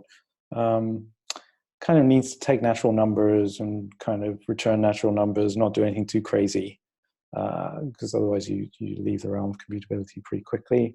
But he was just putting forward some founding, quite basic ideas about computation as a functional discipline. It's about executing functions, applying them. He created a vocabulary like application, which is just applying a function to a variable. The variable there would be x, for example. It says lambda x dot n on the second line. This is a lambda abstraction, the whole expression there. But it's saying that we have something called lambda, which is, let's just call it a function. We won't give it a name. They're all called lambda. And it takes a variable x, which it binds to the expression n, and it returns an output. And you can do a shorthand for these and just use the terms. So the bottom line just says lm. That's just like evaluate m and then send the output to L and evaluate that using L. So it's a way of chaining functions, very simply. And it's quite powerful, it's quite simple. You can pass functions to functions, so you can get pretty complex effects. You can get, you could even do recursion. That would be self-application in the language of Church. And he had other ideas here, but he didn't maybe formalize them as well as Gödel did in his model, like composition. where you can just, as I said, that's the kind of chaining of functions that's so core to functional programming, today. This is decidable up until self-application, at which point it kind of blows up, and that's why Church invented, or no, we didn't invent them, but he introduced types to his system to deal with problems of self-application. We'll look at that a bit later, and maybe seminar 2. Any questions about this? It's fairly formal, functional system. Sorry, just for those of us struggling a bit with the symbols, could you read the content of this slide so I understand what you're saying is LMN could be defined as equal to X, where X is the variable, or Yes. lambda X dot N. I'm not sure I understand what the dot is though. Yes. Yes, I think that's a great question. So obviously we have these things called lambda terms, which are L, M, and N. And they can be all defined as X, and X are going to be our variables. So terms can be all the terms can be a variable. And how do we define the variable? The variable is something we like input into the function. That's what lambda X in those brackets is saying on the second line. And we're going to bind that variable, so it's variable binding, to an expression, in this case N, and execute the output. So the whole abstraction, that's what the abstraction does as a whole on the second line. So LM and N, any of them can be fed in as variables, which we'll call generically X, to functions, which we'll call generically lambda, that can be bound to expressions, which are the terms themselves. So it's rather recursive. The terms can be arguments to other terms that create abstractions, and then you can chain them through composition, which is what's happening on the third line. It's not actually, oh, sorry. Sorry, go ahead. No, please go ahead. No, I was finishing up my remark. It's not actually, is it equivalent to X, or is it just being assigned to X? Yes, it's not an equivalence. It's the colon equal is defined as, so they can all be defined as X. Yeah. Which means they're all equivalent from the point of view of the scheme, in that they can all take the place of X. They can all be bound as variables to other expressions or terms in the form of these abstractions. Yeah, now, as I said, those vertical bars just mean or. So it's just another way. It's actually additive, because I don't think that the first line doesn't express everything in the second line nor the third line, but there are ways of building up a language. You could say we're just adding things to that language through the or. It's one way, a simple way of looking at it. So hopefully that clears up a little bit what's going on there. Excuse me. Am I present? Yes. Yes, we can. Would it be possible to just give a really, really simple example of the last point, as in like decidable up until self-application, which I understand to basically mean recursion? Yes, I mean, intuitively, let's say recursion, immediately creates decidability problems, right? We can talk about this more, I guess. So by recursion, one simple way of looking at it is the function that calls itself, or a function that names itself, is able to name itself. There's a relationship here between the undecidability that creates and things like the Russell paradox, which are paradoxes that arise out of self-reference, or a Gödel incompleteness, which arises out of a statement that is able to refer to itself as false, for example. It's the same kind of idea here. If you allow a function to name itself, how do we then express the output of that function? What is the truth value of the output of that function? This is where Turing provided the right language that the language we use today. The computational kind of perspective provided a language that is broadly used, which, as we say, is non-terminating. You can create non-terminating and therefore undecidable conditions as to when you're going to get output from the thing. So you create a kind of non-deterministic relationship with time in Turing's approach. This is a way of framing this. I'm not sure Church and 32 really have the language to frame it how I'm saying it right now. I think I've inherited that language through a whole range of computational theory, and it comes out as a halting problem, right? Born of this recursion. You imagine you've got an infinite regress of a function calling itself. When does it terminate? What are the terminating conditions? Does it spell them out? If so, how do those kind of interact with the input that you put in? Can you guarantee for all input whether it terminates or not? What input will make it terminate? Which input won't? This is where you get into problems when you're trying to prove that a function will halt, will terminate, and give you output. Hopefully that helps. Yeah, it does. So in the sense, it's basically just if it calls itself, it can't stop. In that sense. Yeah, there's a very obvious infinite regress, just a very simple level. Quite intuitively, you have decidability problems, we would say, in kind of a more modern parlance.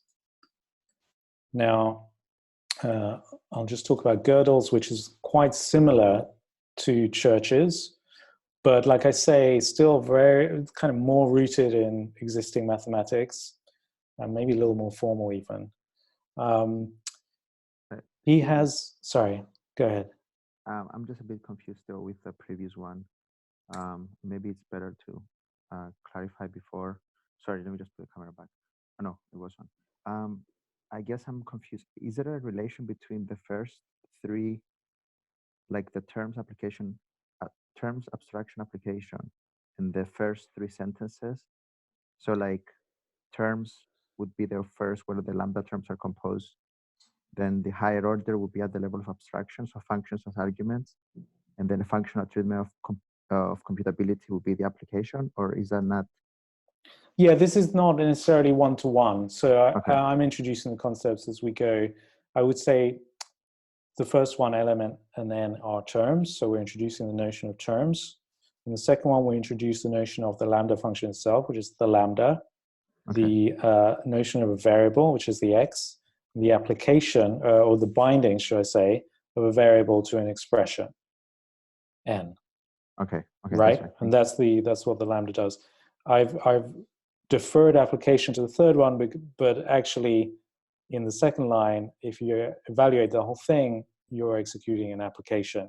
You're applying the term to that variable. Okay. So that is actually a functional application on the second line, but I didn't want to introduce all the concepts on one line. So we have a shorthand for application, two applications on the third line. Okay, thanks. So Gödel comes along almost straight after Church. Like I say, they're in correspondence quite a bit. And he's a little more formal. He points out, he is again functional. It's a functional basis of computation. He has three primitive functions. The constant, which just returns a constant. He just goes for zero for reasons that are technical, but are not. It's a little arbitrary to begin with. He just says we need a function that returns a constant. We need a successor function because otherwise we don't have induction. Fairly basic principle for any kind of constructive mathematics that goes all the way back to the ancient Greeks, of course. He calls that S, and it just returns the successor. So he has the idea of additive arithmetic. You kind of have to accept that. And then he has a projection function, and this is important because what it does is it picks out an element from a kind of series or a tuple, we say in computing, but it can pick out a single element from a series, a set, or a tuple. That's important because he wants his scheme to be able to handle functions that take arbitrary numbers of arguments. It's not just single argument functions. He wants it to be explicitly about high arity. So the arity of a function, the number of arguments it can take as input. And then he has three primitive operators. He begins with two, actually, which is composition, which is also implicit in Church's model, but he kind of formally kind of spells it out here as this little inner circle. To compose F and G is to kind of evaluate G and input the output of that into F and then evaluate that. So that's where function chaining receives kind of formal basis through that operator. Then he has primitive recursion, we would say, which is functions that can call themselves. And they can also feed in this other arguments like Y here, that can allow you to create a history through that recursion, or to refer, say, to a variable that tells you something about the last iteration of that recursion. So the recursion here in Gödel's model is kind of like a for loop in modern computer programming. But then there's this weird third operator, which is mu. And this one's quite complicated because he initially published everything else you see, and then a mathematician called Ackermann came along and said, look, this is kind of the computable domain, but you're missing something, and let me show you what you're missing. Ackermann wrote out a recursive function that was a kind of quite a nasty recursive function that didn't fit inside this primitive recursive scheme. Now, Ackermann's function was essentially recursion. The function was calling itself, but it was also passing itself as a variable into itself. So it was a kind of nasty trickster form of recursion that branches off in slightly more expansive and aggressive ways than primitive recursion. So he showed it to Gödel and he said, look, this is computable. I can prove that it's computable with finitary kind of natural number inputs. We can evaluate it, but you haven't defined it. You can't define it because it doesn't quite fit your idea of recursion. And Gödel had to come up with this additional operator to accommodate these kind of second order recursions, and he called it mu. What this thing has to do is essentially enact an algorithm that is able to do some minimization. He managed to kind of rearrange the problem into a minimization problem. And this is quite technical, we're not going to go into all that. But he said, look, we need to also be able to do this other thing, which is to find minima for certain inputs to a function. So we need to introduce the idea of search. So this will come back in seminars 2 and 3 when we talk about proof search. This operator is basically unbounded search.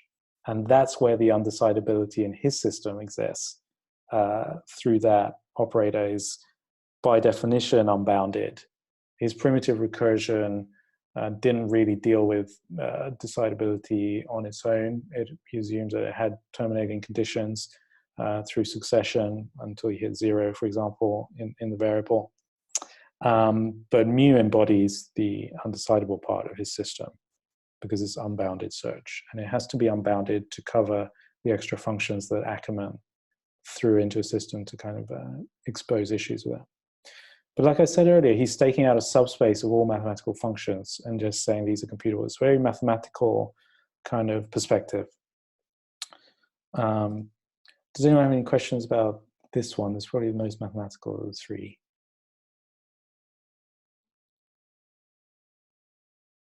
We good? Okay. Now the Turing machine, many of you would have heard of this. This said, this comes later, he's interested in physical realizability. And many of you would have heard of the general treatment, but this is basically an infinite tape split into cells that can contain symbols. The entire regime is Boolean, that is, its operations on 0s and 1s. It's based on Boolean logic.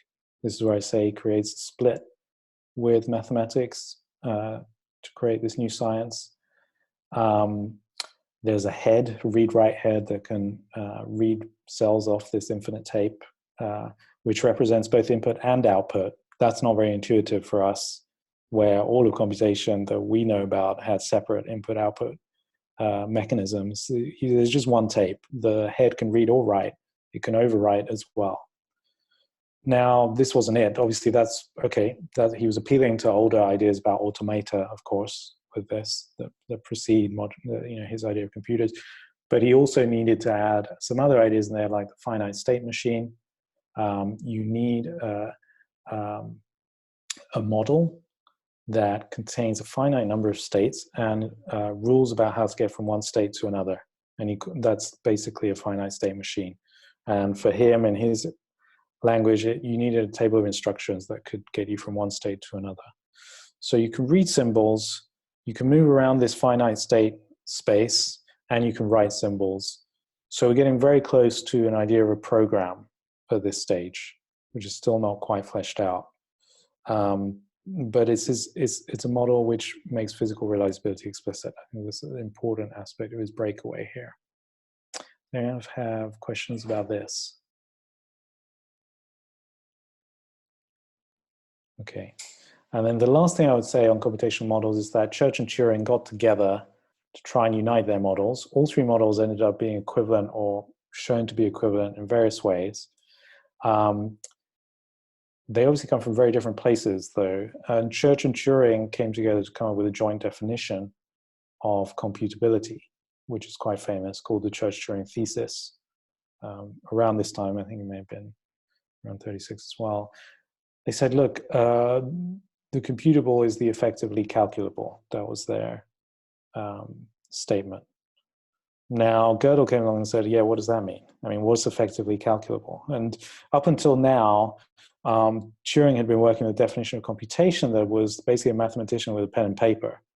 Anything they can do in an infinity of time using, and this is very important for his Turing machine, using a sequential number of steps, sequential steps, or he had a very kind of central idea of the algorithm in his model, you know. And you can say, well, you know, for less computable treatments, we can have infinite time. For computable treatments, there has to be a finitary number of steps. But it's anything that a mathematician could do theoretically using pen and paper. So that was essentially where they landed. And Gödel was like, yeah, you still haven't really got a definition of computability here. You're appealing to slightly vague notions. For a formalist like me, that's not good enough, effective calculability. And so they went away and they said, well, we can't come up with anything better. That's the best we can do. And Gödel said, well, okay, you can call it a thesis. It's no more than that. It's not a formal definition. At the same time, Gödel could point to his general recursive functions at that stage and say, let's just go with this. But Church and Turing were trying to get at something, which is the physical realizability of computation through their thesis. And their perspective was just markedly different. Now, as I say, the models are equivalent, the three we've talked about today, but none of them pin down a proof of what is computable and what isn't. As we said earlier, Turing managed to prove the undecidability of the halting problem, the halting conditions of some of the programs that you could run on this Turing machine idea that he had, this model that he had. So his version, like I say, the others had versions in their systems, they showed their inconsistencies, etc., was anchored to realizability of computation. So I want to leave it at that for these models so that we can discuss the readings a bit. Does anyone have any questions on this?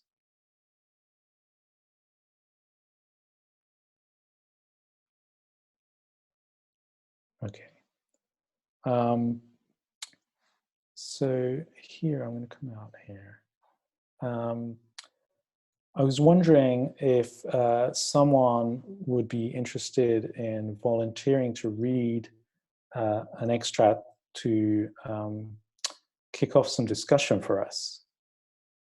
I'm thinking of the Dummett text. It's quite long. We're just going to read a short extract to get a flavor for it here, to just ignite discussion. What do people think about that idea? And would anyone like to volunteer? This is the Benassaraf Philosophy of Mathematics text.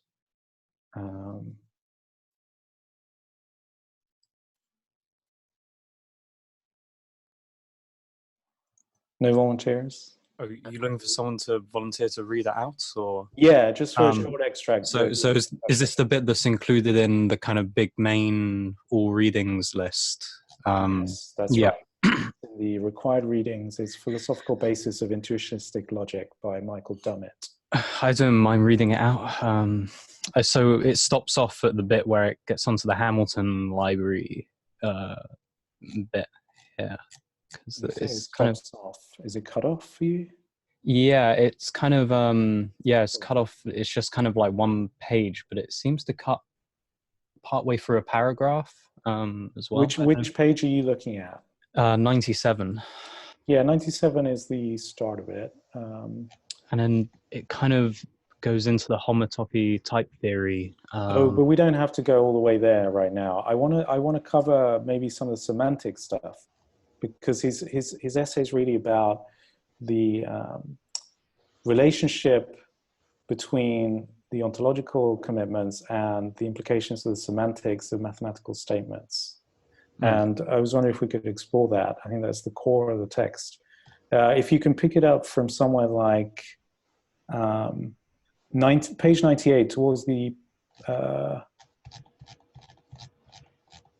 so far as I am able to see, halfway down page 98.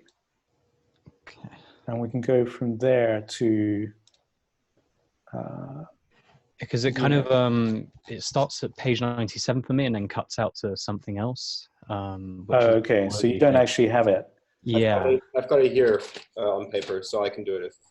So from midpoint of page 98, so far as I am able to see, we can go through to like the paragraph break in 101.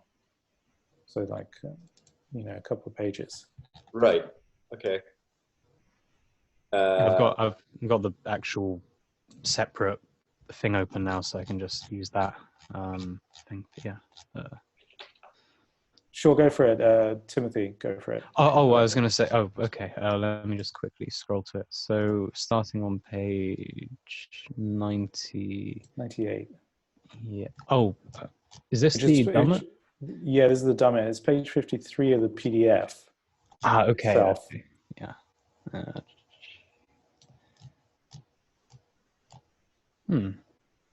So is this the bit on? It's a bit on meaning. It starts so far as I'm able to see, halfway through page 98 in the book. I think I might have something else open. It might be worth someone else. Okay, yeah. Sure, whoever else volunteered, go for it. Who else did we have? I can read. I have it right here. Great, go for it. So far as I'm able to see, there are just two lines of argument for repudiating classical reasoning in mathematics in favor of intuitionistic reasoning. The first runs along the following lines. The meaning of a mathematical statement determines and is exhaustively determined by its use. The meaning of such a statement cannot be or contain as an ingredient anything which is not manifest in the use made of it, lying solely in the mind of the individual who apprehends that meaning. If two individuals agree completely about the use to be made of the statement, then they agree about its meaning. The reason is that the meaning of a statement consists solely in its role as an instrument of communication between individuals, just as the powers of a chess piece consist solely in its role in the game according to the rules. An individual cannot communicate what he cannot be observed to communicate. If one individual associated with a mathematical symbol or formula some mental content, if one individual associated with a mathematical symbol or formula some mental content where the association did not lie in the use he made of the symbol or formula, then he could not convey that content by means of the symbol or formula, for his audience would be unaware of the association and would have no means of becoming aware of it. Could someone else pick up here? I'm in a cafe. I don't want to bother people. I'm happy to. Go for it. The argument may be expressed in terms of the knowledge of meaning, i.e. of understanding. A model of meaning is a model of understanding, i.e. a representation of what it is that is known when an individual knows the meaning. Now, knowledge of the meaning of a particular symbol or expression is frequently verbalizable knowledge. That is, knowledge which consists in the ability to state the rules in accordance with which the expression or symbol is used, or the way in which it may be replaced by an equivalent expression or sequence of symbols. But to suppose that in general, a knowledge of meaning consisted in verbalizable knowledge would involve an infinite regress. If a grasp of the meaning of an expression consisted in general in the ability to state its meaning, then it would be impossible for anyone to learn a language who is not already equipped with a fairly extensive language. Hence, that knowledge which in general constitutes the understanding of the language of mathematics must be implicit knowledge. Implicit knowledge cannot, however, meaningfully be ascribed to someone unless it is possible to say in what the manifestation of that knowledge consists. There must be an observable difference between the behavior or capacities of someone who is said to have that knowledge and someone who is said to lack it. Hence, it follows once more that a grasp of the meaning of a mathematical statement must, in general, consist of a capacity to use that statement in a certain way or to respond in a certain way to its use by others. Shall I continue, or yes? Yeah, just to interject very quickly. So far, he's basically espousing a kind of pragmatic theory of meaning. So for those of you familiar with philosophy of language elsewhere, this is essentially pragmatism. But this is going to develop now, so you can. Another approach is via the idea of learning mathematics. When we learn a mathematical notation or mathematical expressions, or more generally the language of a mathematical theory, what we learn to do is to make use of the statements of that language. We learn when they may be established by computation and how to carry out the relevant computations. We learn from what they may be inferred and what may be inferred from them. That is, what role they play in mathematical proofs and how they can be applied in extra mathematical contexts. And perhaps we learn also what plausible arguments can render them probable. These things are all that we are shown when we are learning the meanings of the expressions of the language of the mathematical theory in question, because they are all that we can be shown. And likewise, our proficiency in making the correct use of the statements and expressions of the language is all that others have from which to judge whether or not we have acquired a grasp of their meanings. Hence, it can only be in the capacity to make a correct use of the statements of the language that a grasp of their meanings and those of the symbols and expressions which they contain can consist. To suppose that there is an ingredient of meaning which transcends the use that is made of that which carries the meaning is to suppose that someone might have learned all that is directly taught when the language of a mathematical theory is taught to him, and might then behave in every way like someone who understood the language and yet not actually understand it, or understand it only incorrectly. But to suppose this is to make meaning ineffable, that is, in principle, incommunicable. If this is possible, then no one individual ever has a guarantee that he is understood by any other individual. For all he knows or can ever know, everyone else may attach to his words or to the symbols which he employs a meaning quite different from that which he attaches to them. A notion of meaning so private to the individual is one that has become completely irrelevant to mathematics as it is actually practiced, namely as a body of theory on which many individuals are corporately engaged, an inquiry within which each can communicate his results to others. We can probably leave it there for the opening section. Then if we skip to page 107 in the book, comes a development to this idea of meaning. Obviously, it's quite a long essay, so we won't go through all of it. I will pick it up here, page 107. It says, the first paragraph break in page 107, if to know the meaning of a mathematical statement is to grasp its use, if we learn the meaning by learning the use, and our knowledge of its meaning is a knowledge which we must be capable of manifesting by the use we make of it, then the notion of truth, considered as a feature which each mathematical statement either determinately possesses or determinately lacks, independently of our means of recognizing its truth value, cannot be the central notion for a theory of the meanings of mathematical statements. Rather, we have to look at those things which are actually features of the use which we learn to make of mathematical statements. What we actually learn to do when we learn some part of the language of mathematics is to recognize for each statement what counts as establishing that statement as true or false. In the case of very simple statements, we learn some computation procedure which decides their truth or falsity. For more complex statements, we learn to recognize what is to be counted as a proof or disproof of them. That is the practice of which we acquire mastery, and it is in the mastery of that practice that our grasp of the meanings of the statements must consist. We must, therefore, replace the notion of truth as the central notion of the theory of meaning for mathematical statements by the notion of proof. A grasp of the meaning of a statement consists in a capacity to recognize a proof of it when one is presented to us. And a grasp of the meaning of any expression smaller than a sentence must consist in a knowledge of the way in which its presence in a sentence contributes to determining what is to count as a proof of that sentence. There's a key passage, where the kind of key thrust of his argument about semantics is a proof theoretic one, we might say. The development of proof theory comes after a lot of the developments we've spoken about so far. And it is this equation of the meaning of statements with the construction of the proof. This is a very constructive, it's an intuitionistic stance in its constructiveness. I'm wondering if other people have thoughts about this positioning of meaning as proof versus meaning as truth, which is how a lot of people think of mathematics intuitively.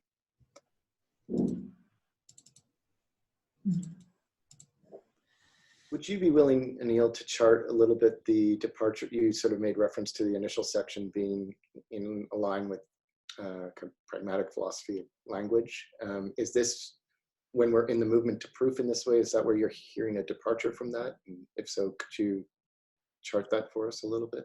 Yes, I mean, he's framing, I think his ideas are kind of framed within the broader sense of pragmatism, because he's building on his idea of use, meaning as use. That's the pragmatic theory, and saying, well, what does use mean in the mathematical context? How do we use statements? And he's taking what you might call a verificationist stance. He's saying, well, in mathematics, what we do is we kind of verify statements. These are generally alethic assertions. They're there to be verified within very formal context. So he's saying, well, what does it mean to verify a statement in mathematical language? Well, you have to be able to construct the proof, or be able to point to a proof and say that's a proof of that thing we've done before, or construct the proof step by step.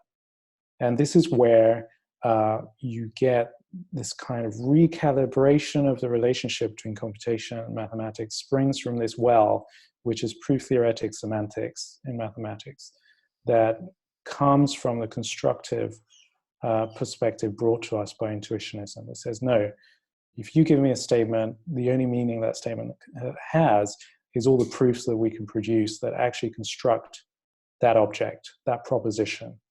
Don't give me proofs by contradiction. They don't construct that proposition. They tell you something else is not true. Give me the things that explicitly construct this proposition or this object. And we'll call that the meaning. There's no other meaning. And we'll talk more about this in seminar 2 and 3. This is where the deep correspondence between computation, mathematics, and logic springs from. And we'll discuss that next seminar. It's these isomorphisms between propositions and types and proofs and programs. And that's that bridge created between the disciplines that creates a whole kind of new arrangement of the three disciplines and practices. So here now, proofs become central to the notion of truth, but we're going to show how proofs and programs are equivalent within an intuitionistic worldview, and say, well, actually, computations are central to the meaning of any mathematics, any constructive mathematics. You have to go through computation, not through truth. There's no truth tables. Remember, I mentioned earlier on, there was classical mathematics appeal to meta languages. This is what Tarski showed. He said, well, we've set up our language, but actually it bleeds out. It's leaky. You need a meta language in order to underpin truth statements in our language, in whatever formal mathematical language you have. And that would also look at how logicians built on ideas from intuitionism to create logical systems that weren't leaky in this way, or try to avoid this leak to metalinguistic operations through Gensen. in the next seminar. These things all relate to this recalibration of the three disciplines: logic, mathematics, and computation.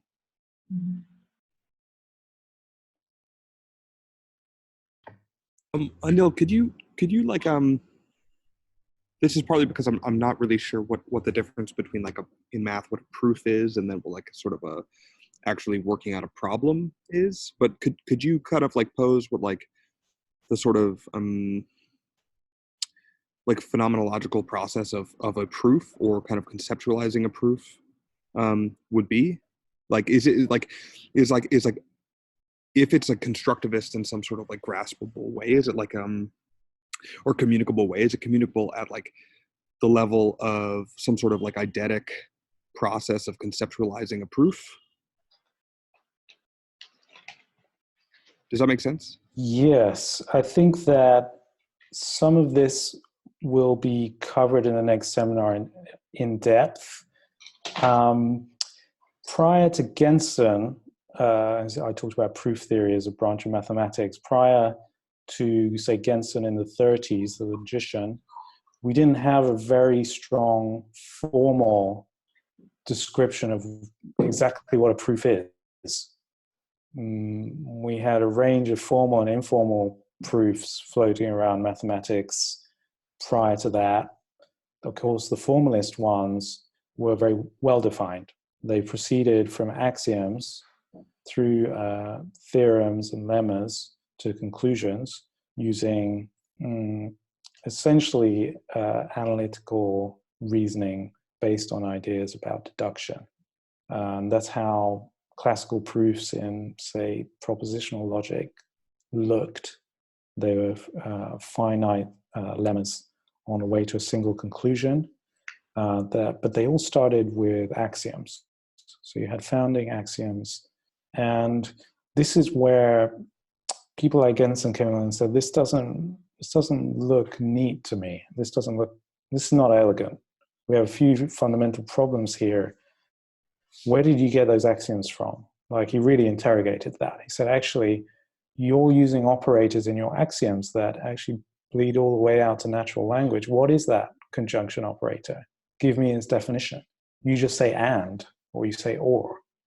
Like, mathematicians hadn't fully formalized the entire basis for, say, propositional logic in a way that satisfied Gensen. And he came up with, you might say, a far more intentional scheme with less bleed to external designation. Okay, Tarski semantics is based on, the meaning of a statement is its designation. Okay, what does it designate? And that's where you end up in metalinguistics. Whereas for Gensen, he was like, actually, we're going to ditch axioms. That's your problem right there. Maybe we shouldn't do that. Maybe you need to introduce your operators using inference rules. Maybe the meaning of the operator is its inference rule. Maybe you can replace that ampersand or that conjunction sign with any symbol you like. The meaning doesn't come from the symbol because it doesn't come from any other meta language. The meaning comes from the inference rule. And I'll show you what the rule is. And so this is what we'll discuss in seminar 2, the development of proof theory through what Gensen ended up calling natural deduction. And that was a big development in kind of, you might say, intentional logic, or logic that aimed at this proof theoretic semantics rather than the Tarski semantics. Thank you. Sorry. Would it be possible to define, I suppose, the difference in how the intuitionists and maybe the formalists and maybe even the Platonists define truth? Because I suppose it might be an attack on the intuitionists that they relativize truth a bit here and give almost a bit too much power to proof theory as overcoming it or whatever. So I know how would you, I suppose, explain the difference between maybe how the intuitionists looked at what truth meant and what was before it, or what was competing?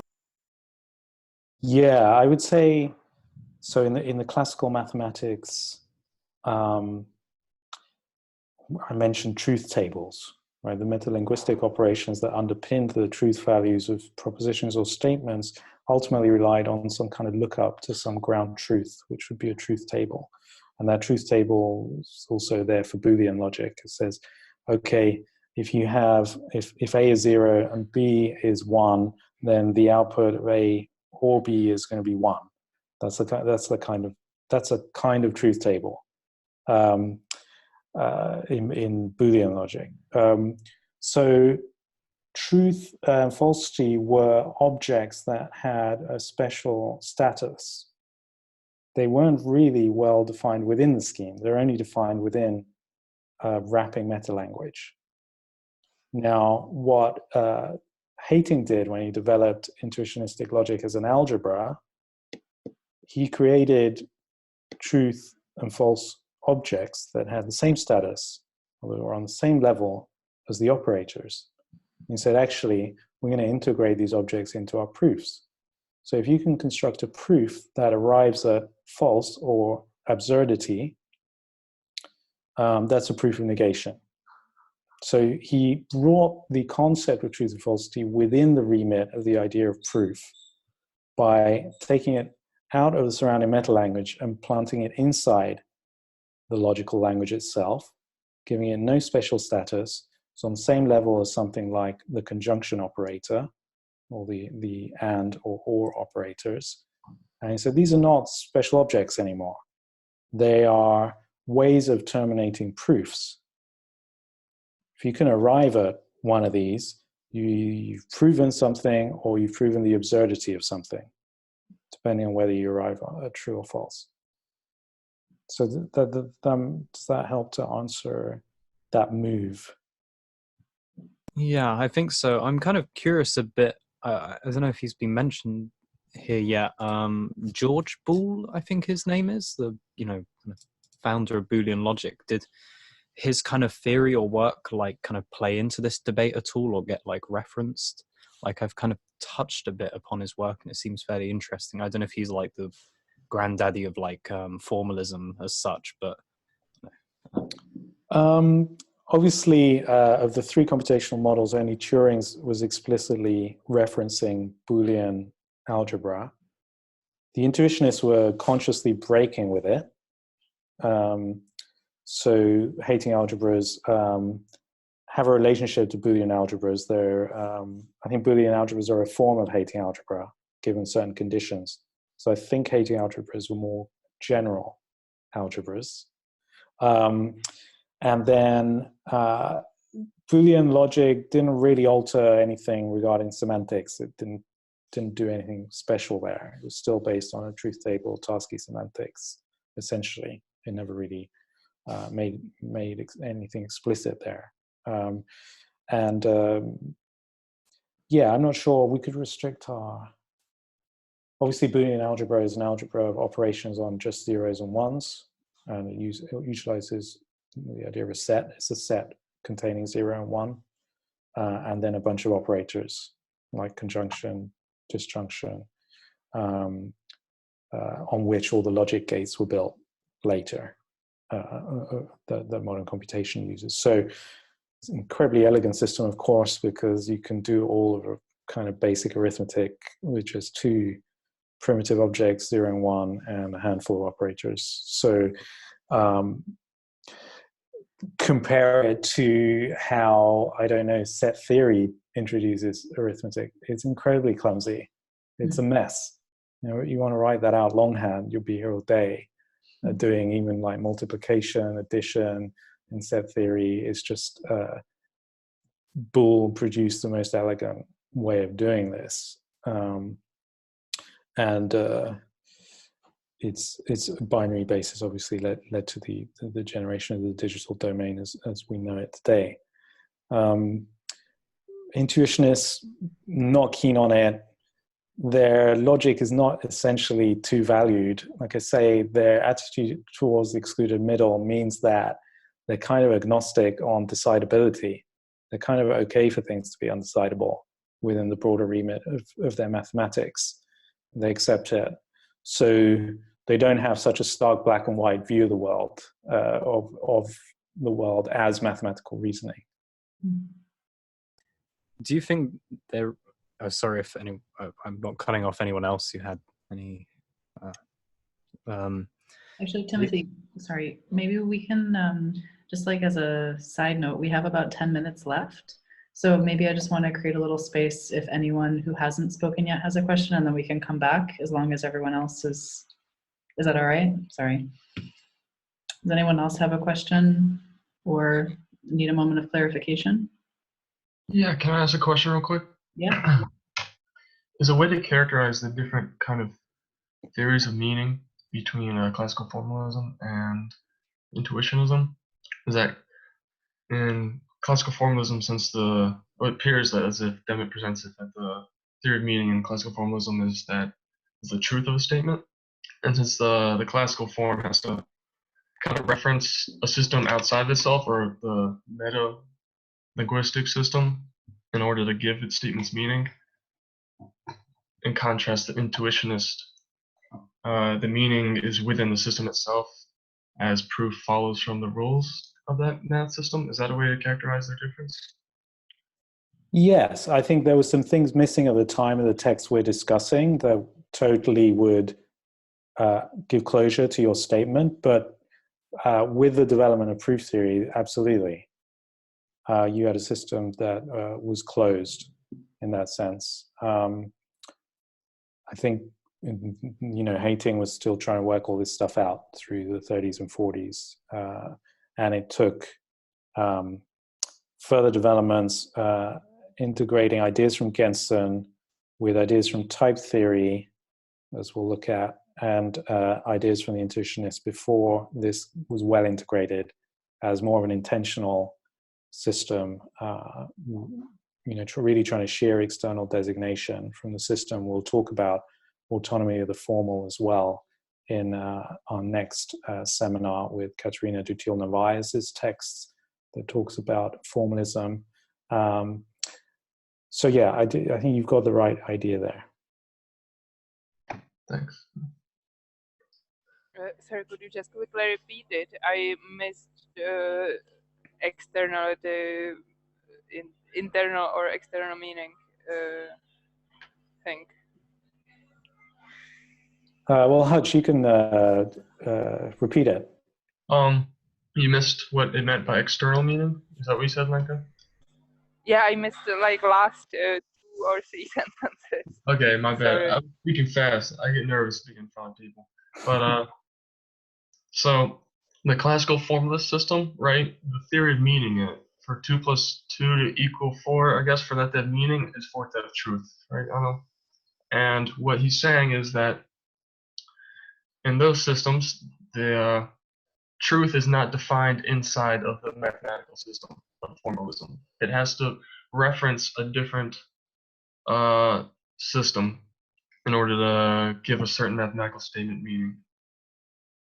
While in the intuitionist system, meaning comes from proof, and proof you don't have to reference language or metalinguistic concepts like truth or falsity, but merely proof can be determined within the rules of the mathematical system itself. Hopefully I didn't skew too far from the first thing I said. Yeah, no, that's great. Yeah, no, truth is now brought into the fold of the formal language or the formal system, and is internal to it, is an object with a designation and a role, plays a functional role in proofs. So you could say it has, truth and falsity have meanings within the system. They're not transcendental ideas to the system. But these proofs, rules for proving something are external in a way, right? Yes, we'll get to this tricky question in seminar 2 in more detail. In general, if we think about axioms, then yes, they are. But what Gensen does is quite clever, and he flips this kind of technique on its head, and he creates what he calls inference rules. And he appeals to very intuitive ideas, which again marry quite well with some of these intuitionistic ideas, to come together to produce modern proof theory. So if you make a great point, and I think it's going to be the basis of more discussion next week, but we need to look at Gensen and others before we discuss it. I think I understand how this discussion we're having relates to the question of the tense of a proof, which is mentioned around 115. And so my understanding is that because we're talking about proofs, there's built into that this sort of before and after thing that you introduced earlier. But in that, there's this great sentence where he says the tense or mood of the predicate is true. And I was curious if anyone had, you or anyone else, could explicate what mood means in that context. It's in the middle of 115. The math is a little lost on me, but anyway, I thought it was maybe interesting. Yes, I mean, the 115 there, you see that statement there is a kind of form of Tarski semantics there. There's this addition of two big numbers equal another big numbers, but they're in quotes. That's because you see the is true in that mathematical statement is outside of the quotes. This is him trying to explicate Tarski semantics, how the truth concepts lie outside of the formal language. And you can see on the previous page as well, there are infinitely many twin primes, in quotes, is true if and only if there are infinitely many twin primes. That just sounds like a tautology, but actually the second half of the statement is in a meta-language. And that's his point. That's Tarski's point. But with regard to tenses, I think it's a great thing to follow through temporal logic, how intuitionism kind of plays with the development of temporal logic, which hadn't happened really at this stage probably. It's quite a post-war movement in analytical philosophy, of course, modal and temporal logics. But I don't know about the mood here. I don't know if anyone else has. As the tense or even of mood should be familiar. So wait, let's see. Its role in our language does not reveal why such inflections of tense or even of mood should be forbidden. Yeah, that's a wonderful statement. But this is also in the Brouwer text, which is required reading as well. And Brouwer comes up with this like very complicated technical thing he calls a drift. And it essentially comes down to a tense problem as well about knowing when you are going to find out if something is true or false. And really, in the domain of the real, not really knowing when that's going to be. But again, he's not using the language of halting or undecidability or even termination. He's trying to find other ways using existing mathematics to describe this problem. And he calls it a drift. And not really knowing when you're going to find the proof, essentially. So, for example, you could ask this question about, say, Fermat's last theorem. The Platonists would tell you it was always true, or there was that proof doesn't change the truth falsity of the statement. The intuitionists would say, well, we were open to undecidability right up until the proof came along. It's not that it was undecidable. We didn't have. You have to prove that too. It's just we didn't have proof of truth, absurdity, or undecidability. So we're open. We're agnostic. Yeah. I wonder if the mood relates to towards the end of the text when he's talking about subjunctive conditionals. That's like the mood of the verb, and discussing how it's an illegitimate move in intuitionist logic to infer from A implies B or C, to break that up into A implies B or A implies C, because one has to forestall that judgment until of there being a determinate truth value until the actual computation is executed. And to me, I wondered if you could tie that back into the linguistic pragmatism, because it seems like the crowning jewel of linguistic pragmatism is to have this notion of effective computability of a statement as the kind of use par excellence. Yes, that's a great point, Sky. I think that we'll talk about this notion of realizability next seminar, which really encapsulates this idea of kind of, say, instantiating that truth through a proof at the time. Yeah, so that will form part of our development of these relationships. Brouwer hating Kochmarov interpretation, as it's called, BHK realizability, that starts to map fundamental statements in logic like A or B to proof theoretical language that's computable, which is like, well, if you state A or B, it means you have a proof of A or you have a proof of B. And then you can have generators for those proofs. Girard also develops this idea in his notion of linear logic, which he tries to bring some of these ideas closer to computation. Says, actually, maybe there's different kinds of OR. Maybe you have, maybe let's take a computational resource perspective. Computation is all about being resource bound. This is what Turing also brought into this new science. And we say, well, maybe you can use resource A or you can use resource B. You can't use both. And once you've used one, you've used it. You've consumed it.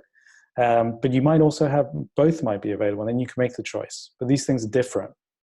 If one is available and the other one isn't, it's not the same as both of them being available or the other one being available.